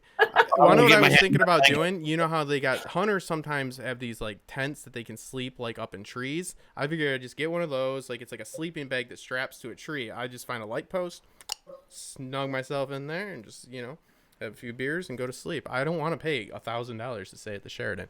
Again, my PayPal, campaign is there. Justin, you're getting one. Relax. What? Okay, you say that, but you're not living my life, which is a life that isn't one with Nancy's blankets. So easy for you to say, but thank you. Oh, that's so generous. So that is very. I wish I had talent, then I would make something. So Tarzan, you're on quite a few panels, which I'm going to be in the audience of a few, yelling, "Put some sleeves on." I'll be visiting yours too. Yeah, Well, you come see the show. I will not I'll wear learn, pants. I'll learn you something. What panels are you on? Tell the folks where they can find you. Oh God, what panels am I on? Let me see. Friday, I am actually helping Tony with, I don't know, whatever. He decided to do a panel all by himself, so I'm going to help him with that one. And then I think, God, I'm not prepared for this. I think it's 2 something. I have the YouTube meet and greet Saturday, running the trivia. So come check that out. You will bend the knee, I promise you. Those of you who know, I don't play when it comes to trivia questions. And then let's see, Sunday. I agreed to do a panel with Tony. He's like, "Yeah, you got to get do something," and that's before I jumped on that first one. So I was like, okay, cool. So it's what they got right, what they got wrong in the show. So I'm like, yeah, I can eat that alive, right? Yeah, that pie chart's way on the fucking. If blue is wrong. Yeah, but it's you know way what? blue. The schedule came out, and I read it. And it says on the main stage, and a lot of I don't require attention, so there's probably gonna be a couple thousand people in that room. Yeah. So Oh man, the all of that pressure for you, Tarzan. You'll be fine. I'm not on the main stage. I'm gonna go there though. I'll see. No, I think that's actually around the same time as my panel. No, you. I will go from your panel and go directly over there. Actually, so yeah. I'm making direct eye contact with you for that. Right, The whole no, you're not. You're not panel. getting me over here. We're gonna be locked. As soon as you meet me, you don't even know how compelling I am. I'm very. Oh, and my pheromones too. They're very strong. You're gonna love it. You're gonna love the experience. It's a top shelf experience. So, no, yeah, you're doing the meet and greet. Is that in the male bathroom, of the Music City Center? Where can we meet the YouTubers? Damn it, you suck, man. It's a urinal, isn't it? Yeah, it's a urinal. It's a closet. It's a meet and greet. It's Daddy's little room. Bring my cordless drill. Who can I meet? Who are these superstars that I can meet? Oh God, who's gonna be there this year? It's kind of crazy. This is my 3rd year. I've been there Because I get nervous when I meet celebrities. I know there might be some big names on there. So you got on the big end. You got the Dire Wolves from the show. You've got Yeah, But they're actual fucking celebrities. Jamie Lannister, which is Nikolai, John Bradley canceled. But the YouTube meet and greet is what I said. Those okay. Those The are the YouTube real stars. That is Sir Hunt, Tony Teflon, Val from Because Geek. I like those three. I do like myself. I'm partial. Yeah, and I'm not wearing sleeves. Let me see who else. Your dick. Let's see. Who else is on that? I think Phil's on there. Yeah, Phil will be on there. He'll probably break out some. Phil's a great person. Yeah, I'm very excited to meet Phil. I really I mean his ability to hold a stream on his own and just be an entertainer is just you don't understand it. There's a lot of people. Let's just be real, okay? And hopefully I don't. There are people there are people that are on YouTube that, when in reality, they're not the same people, right? So you guys know this. What? But Phil is him, and then you take him out of his cage, which is actually YouTube. This guy last year, there was a smoking area they called the Dragon Pit, and I left. I went to get a new beer, and I came back out, and here he is sitting on the ground with drums, and he's got like 20 people sitting around him. He's absolutely an amazing guy. Absolutely freaking amazing. We did the first ever for Westworld, because we were doing our live stream at the same time, and we collaborated. He figured out how to jump in on the stream, and honestly, like, he is so down to earth and such a genuinely nice guy. He made me feel like I was too much like business ended. Like, he truly is a very talented man and a very nice man and I'm looking forward to meeting people like that. But yeah, I can't believe that some of these YouTube superstars are not going to be the people that I thought they were. My goodness. I hope they all can fill me with all the knowledge in the world. But yeah, the meet and greet. So it's you, it's Phil, it's Tony, who will be wonderful as well. Sir Hunt's, Gemma, Gray Area. Oh, Gray's doing it. Yeah. That'll be good. Gray's, I've known Gray for a while. Gemma, there's more than that, isn't there? I think so. I can't remember who else is on there. But you know what, though? Me and Tony, we got a bad habit, so I'm not even going to say nothing. If you're a YouTuber and you're sitting in the audience, don't be surprised if you end up on the damn stage. King McKay came all the way from wherever the hell he is on New Zealand. Yeah. And I saw him sitting out there, and I was like, "There's King McKay," and I'm like, Tony King McKay. So it's not about a celebrity thing. It's like, we got King McKay. We brought him up there. We brought other. Last year we had a lot of people on there. Aziz, I don't even think Aziz is on that this year. Aziz is like the man. He does like fucking 12 panels. Yeah. He's everywhere. Some of these panels, like, honestly, like, there's some pretty hard-hitting topics on these things. The sociology of the social psychology of the fandom, that's a very interesting one. I'm not saying that like ironically. I really mean it. I mean, some of these are very, very ambitious. I'll just say. Well, that's not me. I'm not on them damn things. No, I know. But I'm just saying that some of these, I love the one I'm on. I'm all for. I can talk about production work. I can talk about the writing process and I like looking ahead at the actual the spin-off prequel, whatever you want to refer to it as. But some of these, man, they're hard hitting issues. And yeah, Aziz, people like our good friend Robert, I know he's on a lot as well. You gotta really pull out the think tanks for some of these things, man. You can't just have anybody on some of these. They are definitely far reaching, and I'm really looking forward to it. I'm just looking forward to meeting people, because I mean, people that are on YouTube are just people that take it a step further and buy a webcam. Like we analyze, and it's people like, that embrace and we all enjoy it more, because I enjoy these fandoms by creating content. I hope other people enjoy my content. That makes the process worthwhile for me. Having 100K subscribers doesn't raise your IQ level, nor does it lower it. studies might show it goes the other way. But yeah, it's very, like me and Johnny, we're going to try to do some podcasts when we're there, but it's going to be my first con. I'm honored to be even on one panel. And yeah, I can't wait to meet you in the bathroom for the YouTuber meet and greet. You know what I mean? I really think it's going to be a good time. But yeah, No, it's not going to be a good time. It's not. No, it is. Stop being so negative. I'm not going in the bathroom with you. Come on, guys. It says, I'm looking at it right now. It says in the bathroom, $20 extra for the champagne room. Let's see. Friday. Yeah, I'm looking. I don't see the meet and greet on here.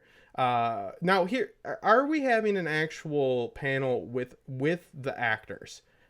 I feel like they're in there. Yeah. Every actor will be on the main stage. They do photo sessions and all that. Yeah. Because I don't give a shit about photo sessions. I want to hear about the process. Like, I mean, it's all great to get a picture with Jaime Lannister, and that's cool. I wouldn't wait in a long line. But I really want to hear them talk about the process. Like, I want, we've got all of us talking about it. It's like, let's, it feels kind of silly when we got, the actors right there, not to chime in. Yeah, you should I'll pay for a picture for you and the Dire Wolves. How about that? Is it going to be in the bathroom? No, you just got to put a steak in your pocket. Cool. I already got one in there. You know that. Let's see. Jerome. I didn't know Jerome Flynn's going, actually. I don't see. The meet and greet would have to be the first. I thought it would be the first thing on Friday. Samuel Tarley, John Bradford, he dropped out. And I give him credit because it was like Sam's out, Jerome's in. Just like that. So they did a good job there. Is he concerned because his baby is still a baby after 8 years? What's going on, Gilly? Yeah, and Gilly's going to be there. Well, who knows what they're doing? Because if most of the actors are doing a Comic-Con panel like in San Diego, is that like that could be a thing too as well? You mean like they're not able to disclose if they're going to do Comic-Con? Yeah. Because apparently they're doing a panel in Comic-Con, like a farewell to Game of Thrones thing at Comic-Con. So Mackenzie, when is that, Mackenzie? That's like mid-July, right? That's it's the weekend. I think it's the weekend after. Yeah, it's quick, right? So yeah, that may be why. And I think Nikolai's doing supposedly doing a lot of cons. So I heard that he was. It was rumored that he was backing out of this one. So, but it doesn't seem to be it. He better not. See, the thing is, he has dropped out of like 3 in the last year, but he's done like 6 or 7. Where'd you hear that from? It's just, on the streets, in the men's bathroom again. Okay, I found the YouTube meet and greet. It is at 2:20. I get in at 12:15, and I can't check into my hotel until 3, so I can't wait. I'm gonna get in that. So it's Sir Hunts. It's because Val. It's you, Tony, Teflon, Azora, a hype. Gray area. Secrets of Citadel, J.R. Raleigh, and Filled Issues, guys. So it's 1, 2, 3, 4, 5. So there you go. Yeah. So is that on a stage? Like, how's that run? Or is it? No, that's one of the smaller rooms. Read the room. What does it say? It says right there which room it's in. It's going to be ice, or it's going to be named after some type of sword. Let's see. Ice is the main stage. I know it's not ice. Lightbringer. Let me look. I think I'm in Lightbringer. God damn it! I just had it. Sorry. The Great Council. 2. Oh, it's at 2. Sorry. Okay. It is the Needle Room. Yeah, that sounds small. That's where you are? No, that's where you are. You're in the Needle Room, aka the men's room. Don't do it. I swear to God. I don't act like I did this. This is like you're the king. Like honestly, but how many of the creators have got their their housing through you? You're like a mogul of real estate now. I don't need no credit for things. People needed places to stay. I had a connection. I made it happen. I made sure Phil and Tony and Aziz and a lot of them, I just felt bad. Lauren, I don't know if you guys know who Lauren's Corner is. Mm-hmm. Somebody had called me and said, "Do you think you can help Lauren?" I was like, "Oh, I'll try," because it was kind of late in the game. And somehow we got her, actually because of great people that are, I don't want to mention any names because I don't know if they want their names thrown out there. But they told me they did. They said, they're great. there's great people out there, and everybody came together. I just started, doing what I do, and just started hitting people up and saying, hey, Lauren, she's coming from Scotland, single mom. And somehow we got her ticket, her flight, and what am I missing? And a place to stay. So we got Lauren taken care of. Then what was about a week later, you hit me up, and we just kind of ran out. Yeah, that happens with me. Yeah, that happens. We just kind of ran out. It's like, hey, any room in those stalls? Oh, just kind of ran out. No, I definitely was late. I've gotten very lucky as well. And yes, that is no small feat to get him, Lauren from Scotland. And she's definitely, I like Lauren. Lauren's very original. I want to do a stream. We talked about doing a stream about poetry, about how to analyze, and look at, the narrative structure of actual poetry. So I like her. I'm actually doing a stream with her tomorrow. She's going to interview me. And I got to be honest, so I'm kind of scared. That was the first YouTube video I ever did. YouTube? Yeah, you interviewed me. Yeah. That's right. Remember, I had the hard hitting questions with YouTube Confidential, and we talked about the famous trivia competition. It was it's still a little bit of amazing that it got together. It was. Well, I'll tell you right now. I don't mean to cut you off, but you did. Hey, and Johnny, but you did. If you're interested, we are putting another one together. I'm going to work on funding. I want to get about $1,000 together. So the winner of this tournament, we will donate $1,000 to. Hopefully, that's the goal. To the charity of their choice. 10,000 up it. Yeah, you donate the other 9, and I'll do that. So anyway, that's what we plan on doing. I'm going to do it a little differently. I'll get into that, but we're going to get it structured while we're down there. I got new hosts, the whole 9 yards. And people have been bugging me. Do another tournament. And I just kind of got burnt out. Well, let me inject. Johnny, you will love this because you are very well versed in the lore. I'll link it. Somebody's got to link the original one. It was all the top tier YouTubers. This was before I even had a channel. I was a mere young 29-year-old lad, just dreaming of mediocre YouTube success. But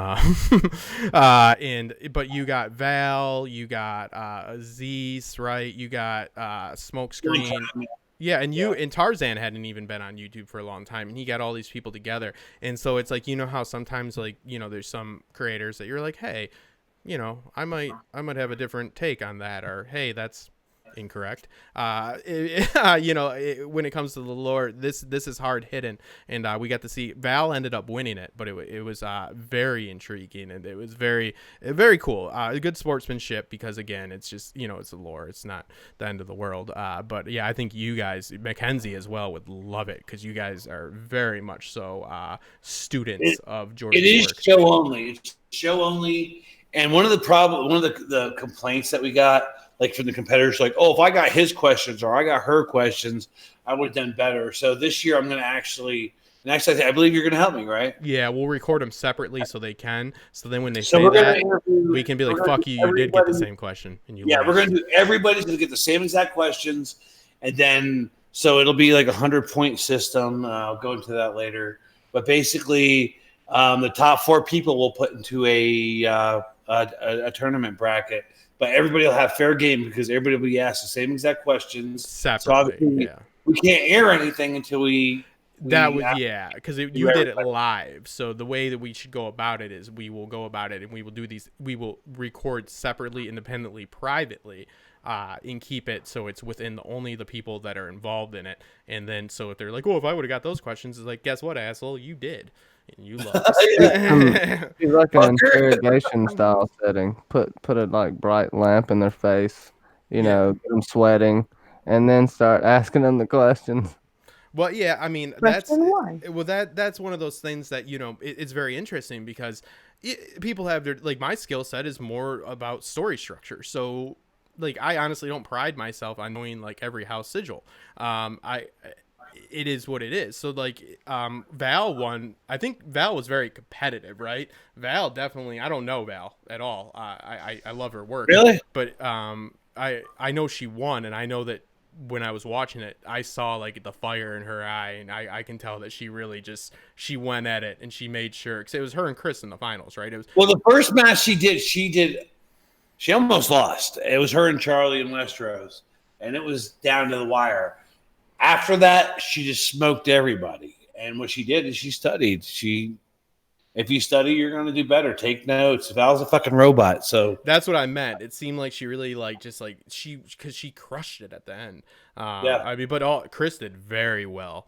Yeah, that ended up being good, and that's what the YouTube Confidential was about. Because I found it to be interesting. Because that was my first video about the community and how people are. Now I know how people are. I'm not as interested anymore, surprisingly. No, but but I thought it was a beautiful thing because you get a lot of people, because there's a lot of egos involved. Like, I don't pride myself on that, but maybe if you went and, you had like a narrative theory, you couldn't do trivia, but like say do lectures, like I'd be more, competitive with that, talking about like actual storytelling. But you have a lot of people that their egos clash, but I think it turned out beautifully. It turned out in a way that I think people collaborated right after that didn't know each other, and it kind of and that's kind of a weird thing. It's like, I'll just give a shit. I mean, the story I'm about to tell. I came from a biker community. I rode motorcycles. Not Sons of Anarchy. I wasn't running heroin and shit. I had a good paying job. I hurt my back, and that kind of put me out of everything. But anyway, with the biking community, what I did is a lot of benefits. And being laid up and not being able to do shit, I was watching YouTube and I was watching Smokescreen and all these people. I was like, I wonder how much these fuckers actually know.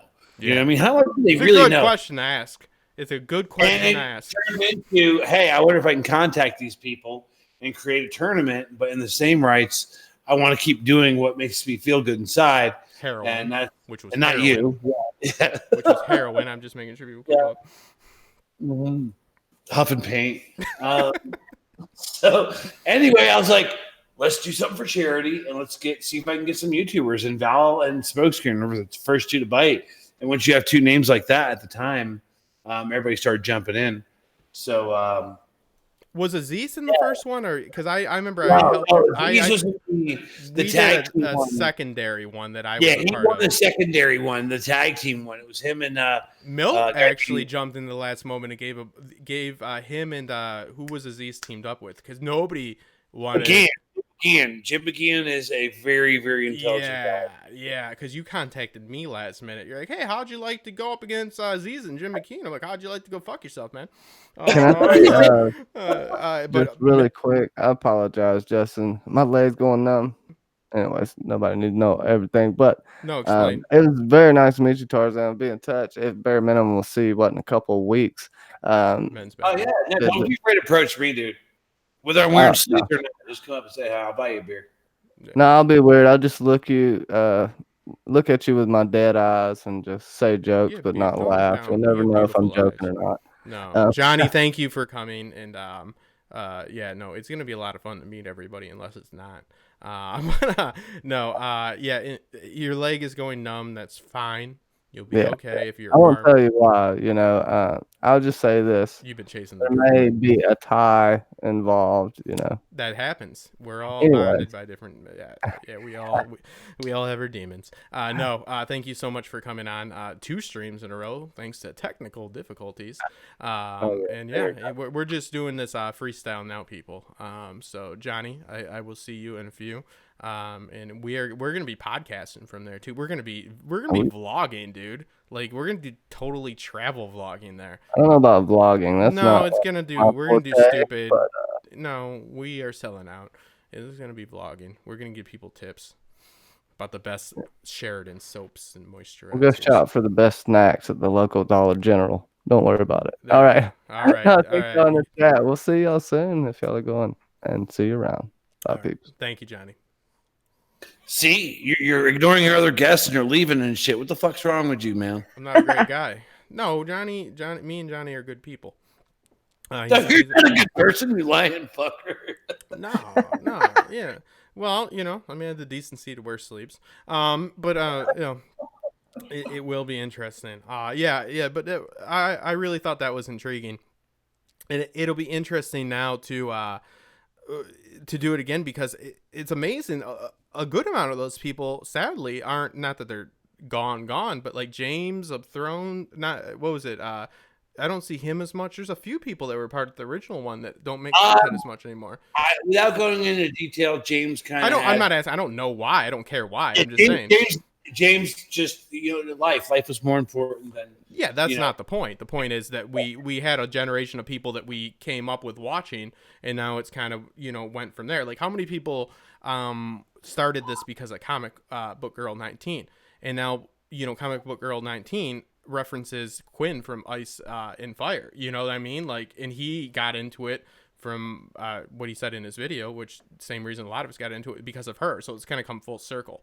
So there's some young bucks in there. Johnny, who just left, being one of them. Johnny and Mackenzie are always, they do Nooners of Thrones. Like if I need to get a hold of Johnny, I'm better off trying to get in on a live stream with him than calling him, because he's just usually streaming. But they've been knocking it out. I met these two wonderful people. We did our YouTube confidential. And I don't do those as much. Honestly, we did some Westworld trivia. Oh yeah, we did a shit ton of questions for that. Yeah, I still run the Westworld Amino. Actually, we got some new. I got some new people over there. We got some good stuff. Westworld should be. Hopefully, it's going to be good this season. Mackenzie. Does anybody still use Amino? I know that was a big thing. Like a year and a half ago. How dare you? Yeah, they use it. Yeah, I use the Thrones. I'm not as hands on because I don't have time. But I've got Tony. I believe she was in the chat earlier. She is a leader. Yep, she's a leader now, and she put somebody else on. They have my full trust. I am the original leader, but I more see the content creation aspect of it. It is a lot of work, and I put my time in. I paid my dues. So she's been doing a great job, though. It looks really good over there. I just went over there. So let's see what people are saying in the chat. Somebody just said I'm not smart enough to do the GOT trivia. But listen, don't undersell yourself. Don't think because somebody got a webcam they know more than you. Trust me. That is not the case. And it's about having fun too, and it's about learning and just revisiting. It's not, it's entertainment. It's like, oh, these trivia questions, they bring you back to that moment that you loved from the story. And it's great, and it brings people together. And like Tarzan said, it's interesting when we watch these people to wonder, how much do they really know? And some people are better at conveying knowledge than others. Some people have probably IQs that are just like through the roof that have barely any subscribers, and some people might be on the spectrum that have 1 million subscribers. But there's a lot of different aspects to this game as far as entertainment value, as well as being able to convey that information. So it goes so much. That's why I like working with so many different people. Mackenzie is, a lovely young lady that puts up with me and is very knowledgeable and is willing to sit through it. So, I always try to collaborate with people that take a different approach, and embrace a different aspect. I never try to go in and just work with people that agree with me or whatsoever. But I think, Justin. yeah, thank you for agreeing with me. But Tarzan, like you guys had the side effect and all that, like Smokescreen, Aziz, all those people, Tony Teflon too. People don't realize that was the last YouTube confidential I did, and it's the last one I probably will do. And I think Tony's a great one to leave it off with, because Tony is. Well, you kind of fucked yourself. You said like part 1. With me and you. Yeah. Well, that's what I do. The second one would be horrible. It would just be you and I just totally. Yeah, I guess we'll finish it if you. But yeah, Tony, because Tony, I didn't realize Tony has actually been on the platform longer than almost, I think, definitely even History of Westeros. Tony, it's close. What I'm saying is, you would be surprised that Tony, as far as seniority goes. Teflon's been, he was one of the first people. He's got stuff in 2011, dude. He's on his phone talking about Game of Thrones. We went over it. It was really, Tony's a great guy. But also, like, I didn't realize, how long he'd been doing it. Chris as well has been on there. Aziz and all them, I know they ran, the website and all that before YouTube, and somebody else ran, unfortunately, there's a story behind that, that ran History of Westeros, and they've done a lovely job after. But yeah, I mean, it's a great community, and new people are always coming in and going out, and like you said, life pops up. But it'll be interesting to see where this fandom goes after we depart officially. I don't count departing this series officially into the prequels come out. You know what I mean? I think that's really going to be the moment in which people either stick around or make that decision to, go another way. The books are the books. A lot of people are going to be intrigued and interested that wouldn't have been if the show didn't come out, but I don't think it'll hold the same amount of clout. So I think the prequels really have a lot. There's a lot of pressure on those prequels to do good, in my opinion. This community will live or die by that medium.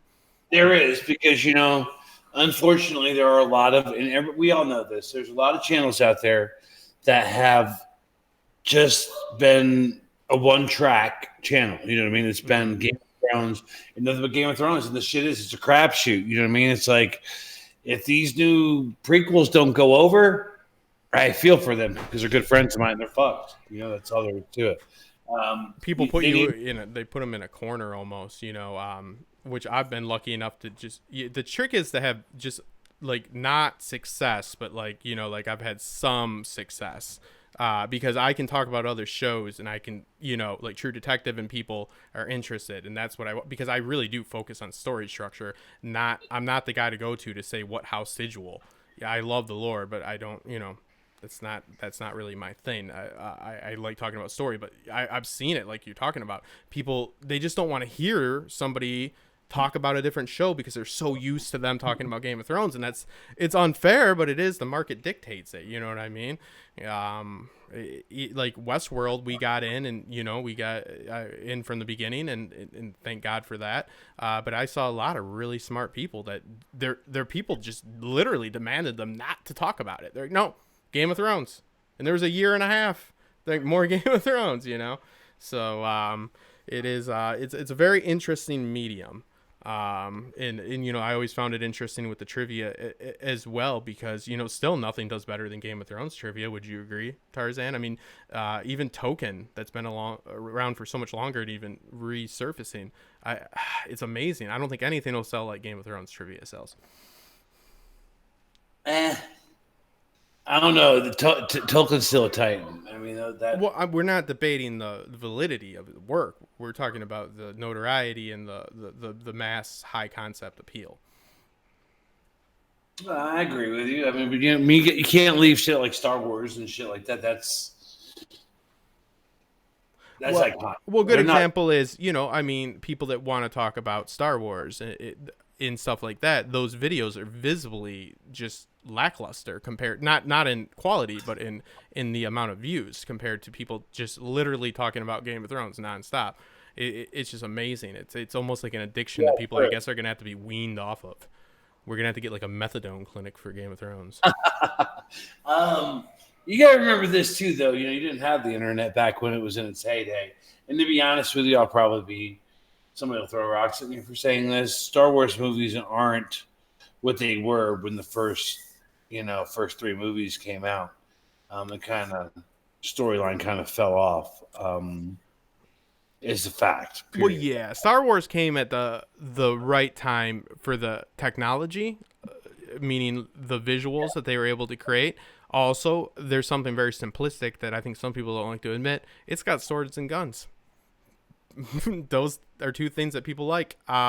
Laser swords. Yes, that's what I'm saying. It's got a lot of aspects that work. I'm not a fanatic. That's something that when I did my interview with Chris for the YouTube Confidential, we spoke a lot about Star Wars because he's very passionate and knowledgeable about it, as you know, and it was very interesting, But there's not.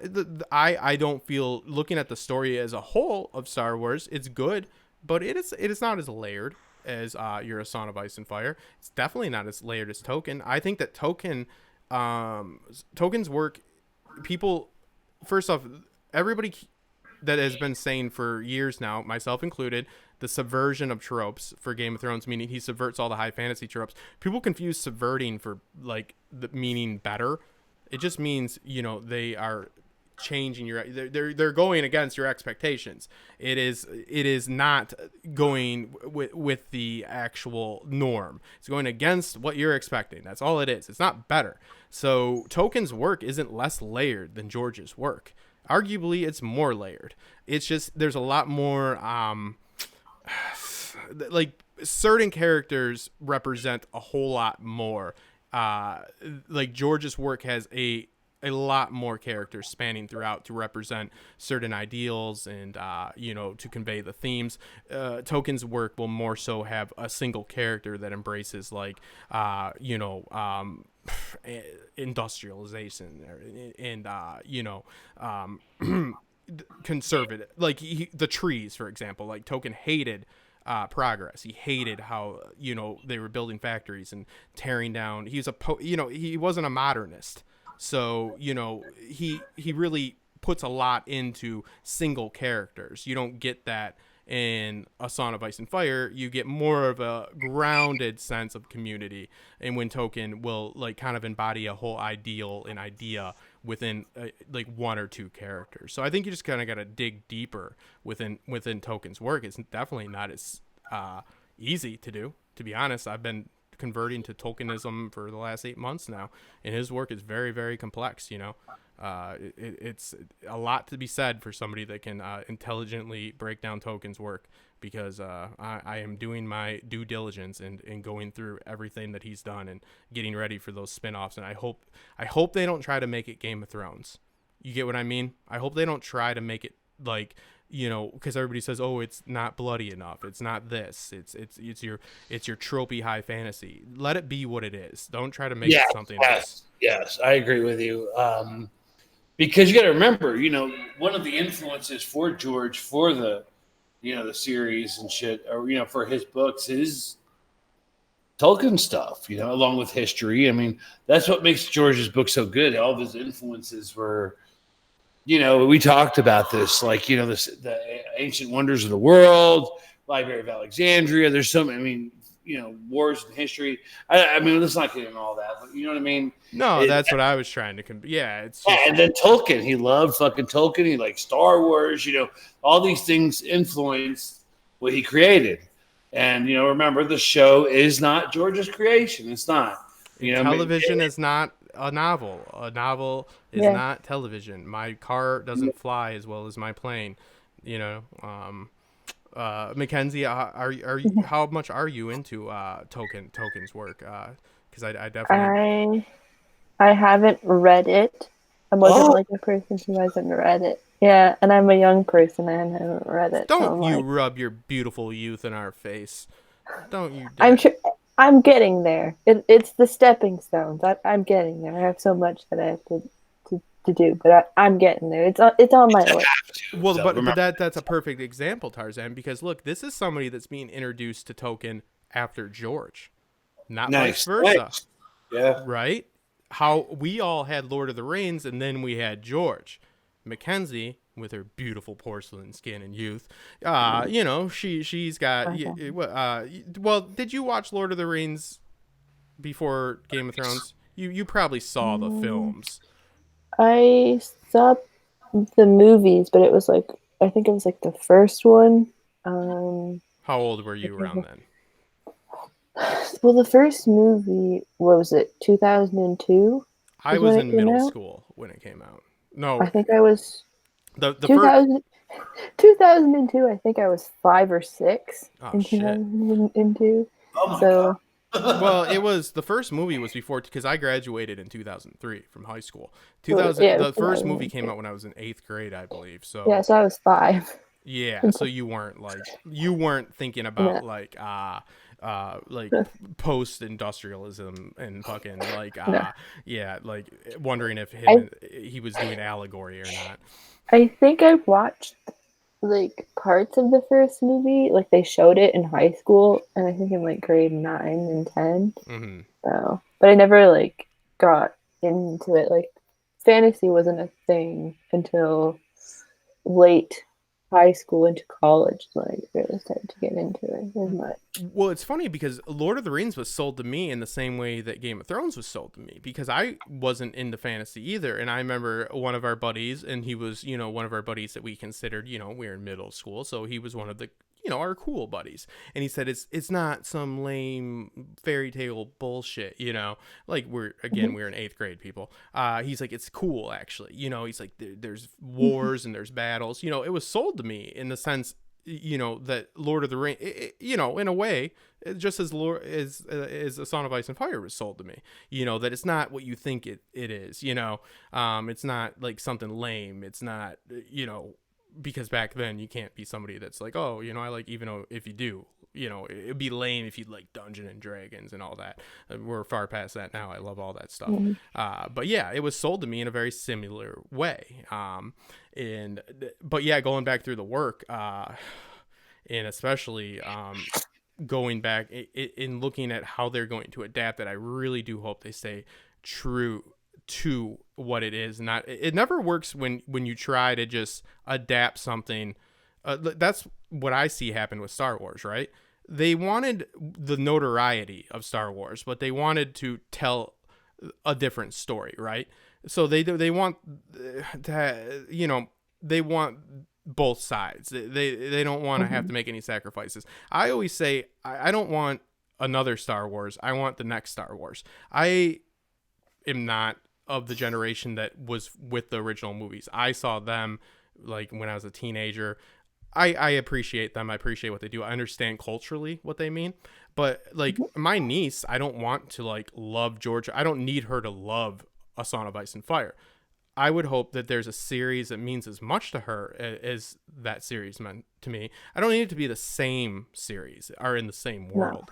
No. You should want somebody to come along and make the next Star Wars, the next Song of Ice and Fire, because that's what happened. All these people bitch about The Last Jedi. From my understanding, it's because it breaks a lot of the fundamental rules that are set up within that world, which I guess is a fair assessment. I'm not as attached to it, but that's the problem. It's like we want the notoriety of that Star Wars, but we don't want to do. Essentially, you want to tell a different story, and this happens more than people realize. Die Hard. Only 2 of those movies were written as Die Hard. They're all just other scripts for action movies that take on the name. It's branding. So they're like, well, why did this happen? This shouldn't happen. It's like, and then they basically gave George Lucas $1 billion so he didn't write a story about like some fucking termites or something. He had some crazy ideas. But yeah, they got different directors, for every single movie, which I find to be interesting. And that goes along with A Song of Ice and Fire, Game of Thrones. I mean, it's interesting now how much we have different directors for the same project. That didn't used to be the case whatsoever. That's very dangerous, in my opinion, to have so many different directors on the same project, because I mean, it can take a story in a vastly different direction.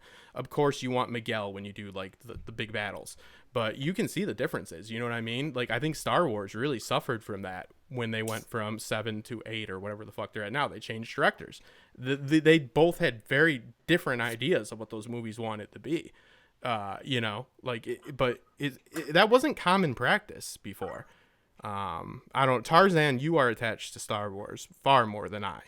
Do you feel that The Last Jedi, the issue is that like it betrayed the world, Let's just keep it short and sweet. Rian Johnson made a Rian Johnson movie. He didn't make a Star Wars movie. That's the best way I can put that. So pretty much what I was saying. That was a bad, that's a crapshoot when you want to have a series and then you're like, okay, and a known series, one of the most famous series there ever was. And you're like, okay, let's have all 3 different directors for each one of these movies. That's not smart. No, it's not. I don't understand that thinking. I don't know. How much do you think they're going to go back on it now with what is the new one called? That shows how much I care. The Rise of Skywalker, I believe. I think they're just going to totally trash the last movie because people didn't like it. Like, it seems like a bad business plan. JJ, I do. I have faith in him too, but the point is they're trying to mend what happened in the last movie, which means that essentially that's hard work. That's hard work, man. Well, Yeah. it's not really possible to do. Like, if I want to tell a story with continuity means you keep shit the same. So what I do is I keep the same people on. It's crazy to me. When it makes sense, like I say, with Miguel, like for Game of Thrones, because there's like Fincher and people like Fincher have like good grounded storytelling experience, and then people like Miguel have big action set pieces, so like that makes sense. But when you are doing standalone movies that are they're individual films, but they're part of a sequence of films or part of a trilogy or whatever you want to call Star Wars now, it seems silly to me to be like, hey, we need a story to be in sync, have continuity, so let's go ahead and have a whole bunch of people do each one, make sure nobody's on the same one. Like that seems like a bad business plan from its inception, right? It's like, hey, we need this to have continuity, so let's make sure to never have the same people do it. Like Yeah. the recipe for disaster.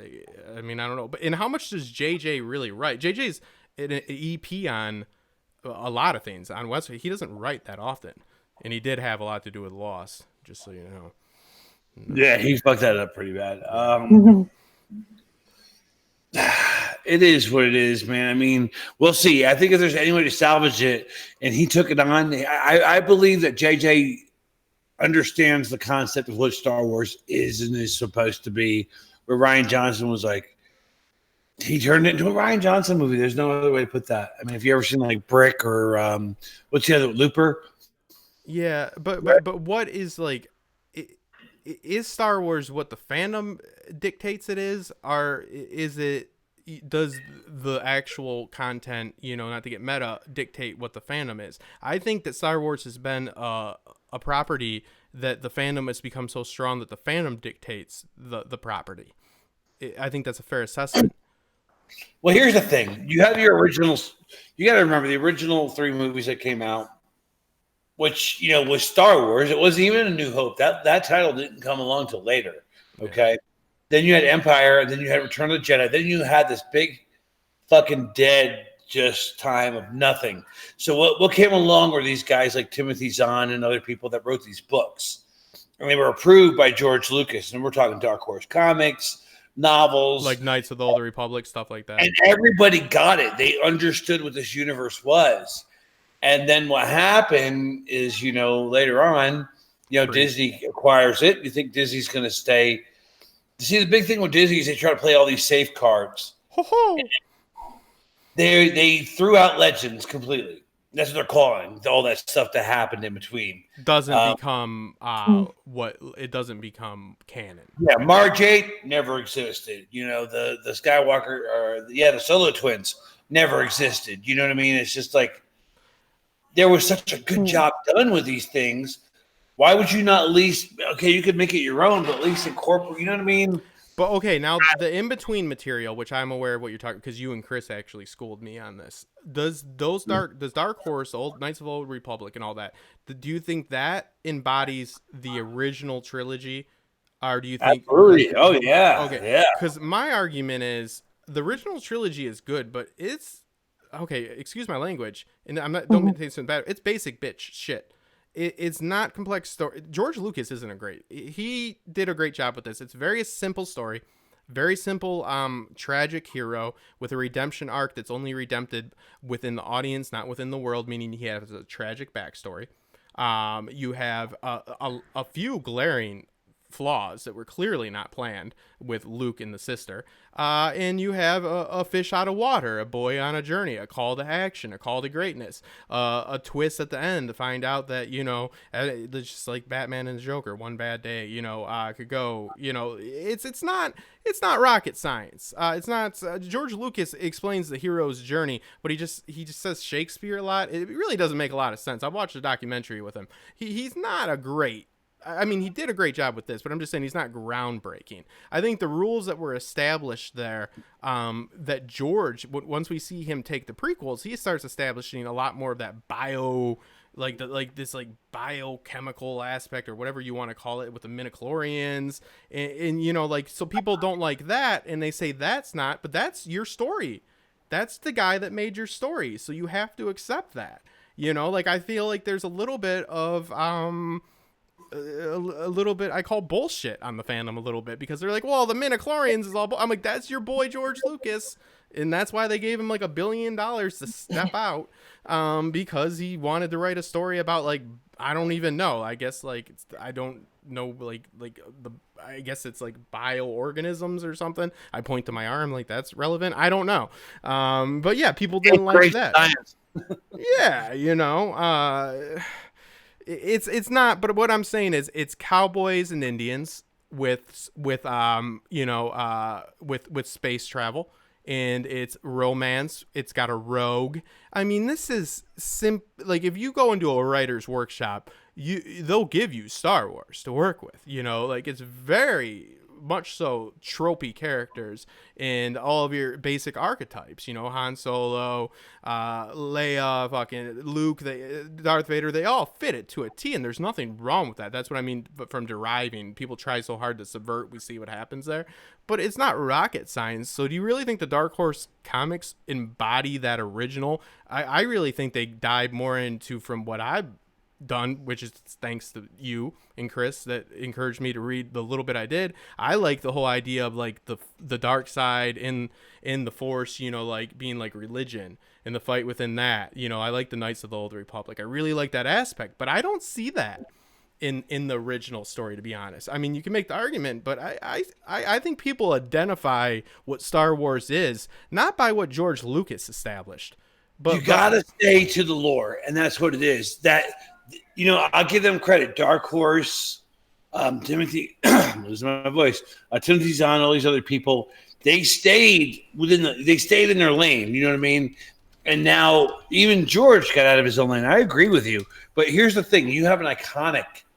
There's not a person when you say Darth Vader, I'm like, oh, I know who that is. You know what I mean? Mm-hmm. You have an iconic villain like Darth Vader. And the thing is, can he be written right? Yeah, because he did it. Yeah. What was that? Oh, damn it. I'm not a Star Wars fan. I can't remember the name of the movie. What was the name of that movie? Rogue One. Rogue One, you got to see Vader. You know what I mean? And that's Vader. Just like we got to see Prime Vader. Like, yes. And for those of you who don't know, you know, and on the side effect, I've talked about this.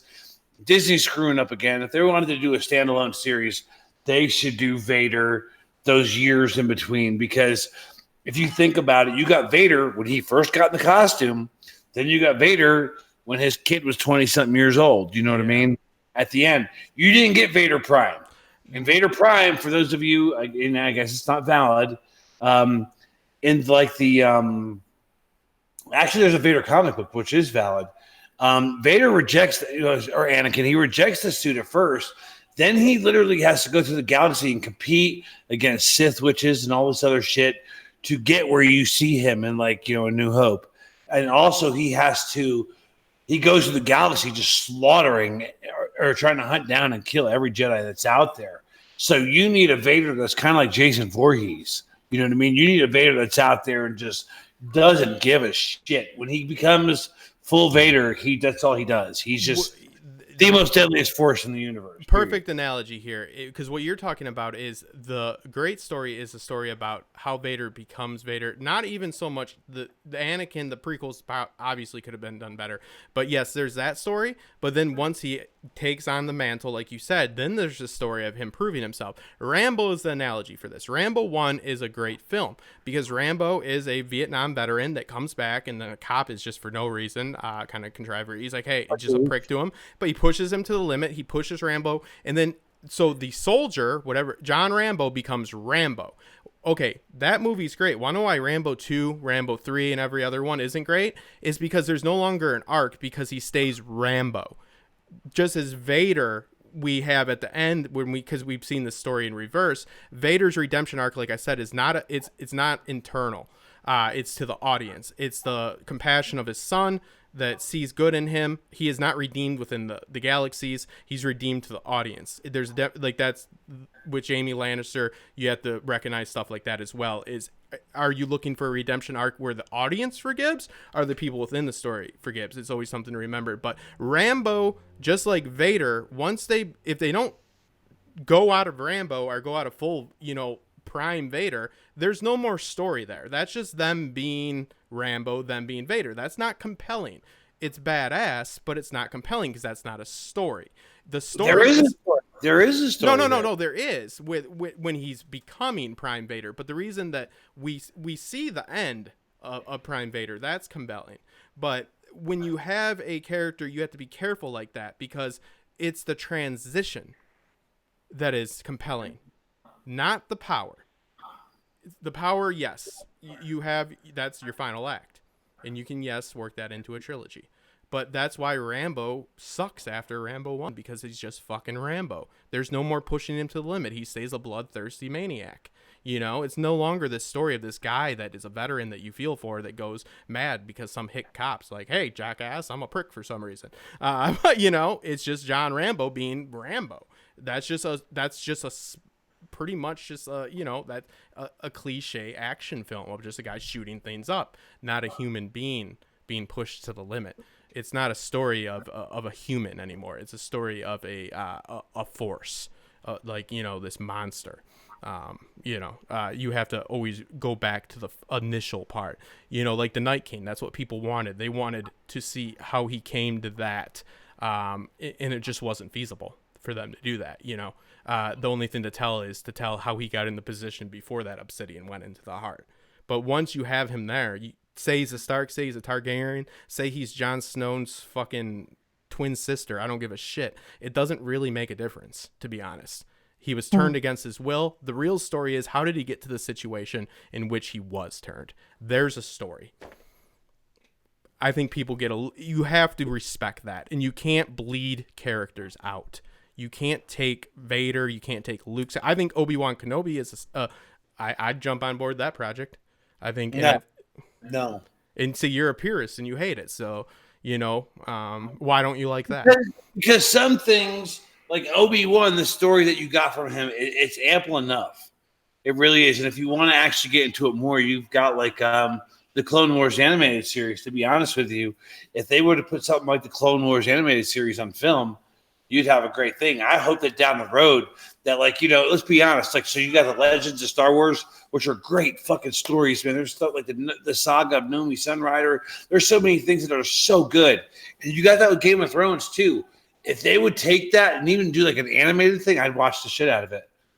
I think most of us would. Like the Age of the Dragons or the story of Rhaenys. You know what I mean? Even an animated movie, I would be on board to watch that, because even like the Clone Wars animated series, it's pretty good. That went 6 or 7. Yeah, it went like 6 or 7 seasons. But notice the character development in the Clone Wars is the Padawan. The character development in your big arc is within that Padawan in that Clone Wars. Just to add to my point about like having established, you know, we fall in love with characters. Okay.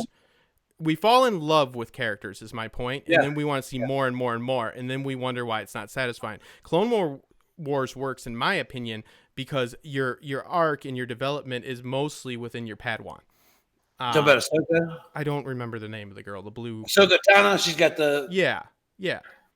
I'm a casual viewer, but that's what I see. Here's the thing, though. That works, though. You are casual. Good.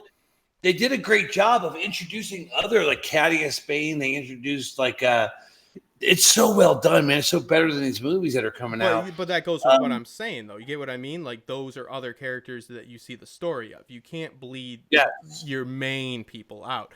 And it's just interesting too that it's like, who's to say what's canon and what's not? I hate, because it's their property, Disney. So like, that didn't happen. But it's just crazy, you know. It's like who owns the story? You know, like this is our story. You know, like I mean, Mackenzie, if you could see any lore from Game of Thrones, Song of Ice and Fire, my apologies. What would you say? You're in the George R.R. Martin candy store, which is fucking jam packed with candy. Trust me. I say Dunkin' Eggs. Dunkin' Egg for sure. If really? What, to do it as like a prequel or just as a show? Anything, animated series. Just on film. I feel like Dunkin' Egg could be a good animated animated mini series, because how unless we have more novellas or mini short stories from that. There is the Doom of Valyria. It's supposed to be, or Empire of Ash. Sorry, not Doom of Valyria. And that's supposed to be a prequel that's in the works. It's not getting as much press as Blood Moon, but it's one of the ones that has like a series Bible and stuff like that. So it'll be. It's gone officially into. It's gone past spec. It's gone into production. Yeah. Can we talk about that real quick? Because I just heard Blood Moon. Can I say it, or do you want me to leave it alone? You know what I'm going to say, right? Oh yeah, no, we Aziz handled on History of Westworld, so I even gave him a super chat. They handled they acknowledged what a fucking working title is, and they didn't do a video breaking down Blood Moon, which go ahead and watch some YouTubers that have done that, because and then go ahead and think for a little bit about how much weight you put behind their words when they're dissecting what a working title. What is Avengers? I think it was a group hug. Working title is meant to deceive you. It is not an embodiment of the story. It's exactly the opposite. Return of the Jedi, Blue Harvest. The Dark Knight. Rory's first kiss. Rory's first kiss is the Dark Knight. Yeah. So I would love to see a YouTuber break down Rory's first kiss. Has anybody ever seen the to-do list? Have you ever seen the to-do list? The working title for that is The Hand Job. Oh, so what a hand job is, guys, and make sure to give me a super chat here. Exactly. Get excited, fellas. This is what a hand job is. Make sure to give me $50, all right? So a hand job is something that I've never had, and this is a story that's going to really embrace that because I'm a fool that doesn't know what a working title is and claim to be an expert, and I had the fucking audacity to put explained in my fucking title. Let me explain what Blood Moon is for you. Fucking ridiculous. Yeah. You know who you are. The thing with that title, it doesn't make much sense into the aspect of what, or the confines of what we're dealing with the show. You could say like the Dothraki in their tradition or their belief about the dragons, and that the dragons are birthed by the sun, like that would make sense. You're workshopping it. You're making it work. Like that's what I'm saying. It's like that's what makes sense for that. Yeah. When you have the Blood Moon, it's no Targaryens or anything is involved in that series unless they mess with the timeline, which apparently they might. I think they do. Yeah. Because George is saying that they're moving it to about 5,000 years ago instead of the mythology saying 8 to 10. Yeah, now we got conflicting too with the one mace. They're saying it could be 7. They made sure, but yeah, okay, I will give it this. Some movies I don't think Blood Moon strays too far. Blood Moon has nothing to do with this series, but the point is they're not trying so hard. It's pretty well known what's going on. A lot of times working titles can get crazy because they Nolan is notorious for this, of not wanting people to be knowing what he's doing, so they're not really trying to hide it, but it still doesn't embrace it. But like Mackenzie said, yeah, you could workshop this because it's a post-apocalyptic, or I mean it's not post, it's going in, yes, exactly. So like a Blood Moon goes into that, so go there's some assholes that have done videos on it and they'll talk about that, but it's not like it's it's not group hug, but the Avengers were a group, but yeah, it does not, there's no use in sitting around and analyzing that is just completely insane to me. And if you pay somebody that does that, then that is just you are throwing money at just a pool of fucking emptiness and just a lot of unearned fucking I would say confidence. But I think Dunk and Egg is one of those things that would work well as an animated short, because we really underestimate how much a parallel storytelling plays into our love of A Song of Ice and Fire, with Danny and John, in having essentially two different stories put into one and combined. Dunk and Egg is very much so a linear, very basic. I love it so much because it embraces, just like, the Arthurian chivalric code and stuff like that. And you get to see, but it's a very simple story. I don't mean that in a bad way. I just mean it in a way that it's not like that's why I like that you said like animated. I think that's a perfect fit for it right there. Duncan Egg? Yeah, animated. I not that it couldn't work as live action, but I'm just saying animated. I agree with Mackenzie. I think Duncan Egg. I'm not here to argue your opinion. Well, we're not arguing. We're saying what's right. That's fine. I'll argue with you. I won't argue with her. Look, so with Duncan Egg, I think it's doable in live action. If you really, I just look at it bigger, I guess. Like, if you want to see with animation, we can do whatever the fuck you want, right? Anything. So I want to see the dragons. I want to see, you know what I mean? Where there's thousands of them, where that's the reason they don't do those shows is because they're going to cost what, $20 million? It's going to be ridiculous. You know what I mean? But animation, not so much. That's a valid point. That the Doom would, in no way can you not do this. That you have to animate this. That's a valid point. That you don't have some of the same issues. Yeah, when it comes to the occult and all that, it is far more grounded. But it really. When I read these novellas right here, I think The Reach, I think The Veil, I think, those are the embodiment of the Arthurian tales that George was basing them off of. And I really love these novellas.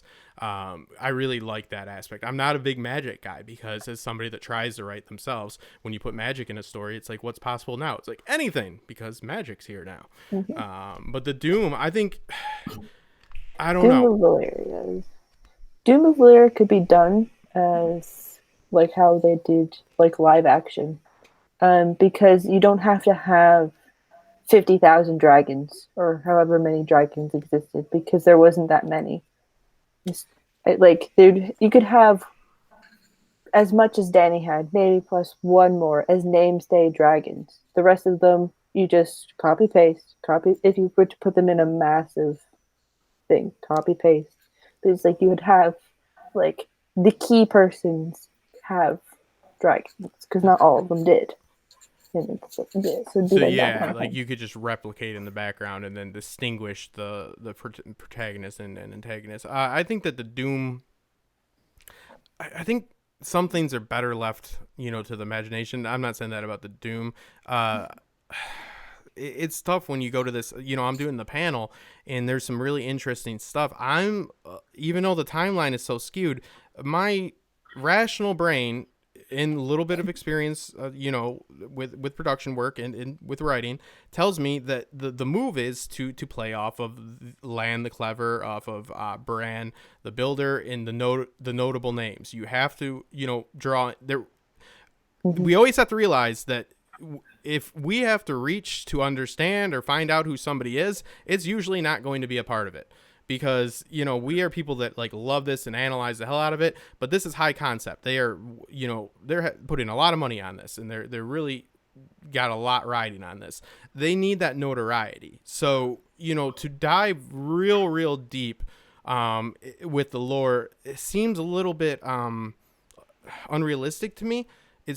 But with the timeline of them promising again, jumping into another Long Night situation seems like a bad idea to me personally. We just went through it. Especially if it's going to be like basically a glorified origin story of the White Walkers, if that's what it might be. Yeah. Let me ask you a great question. I believe this is a great question. So with this new series coming out, what do you think is going to be necessary to make this successful? What I just, my pitch is this. Okay. Even in this does not go okay because the timeline is fucked. There's a story though. They're doing what they're doing, right? This is happening. Okay, if I was on board, this is what I would do. I would start off with an old Nan type reading about Bran the Builder.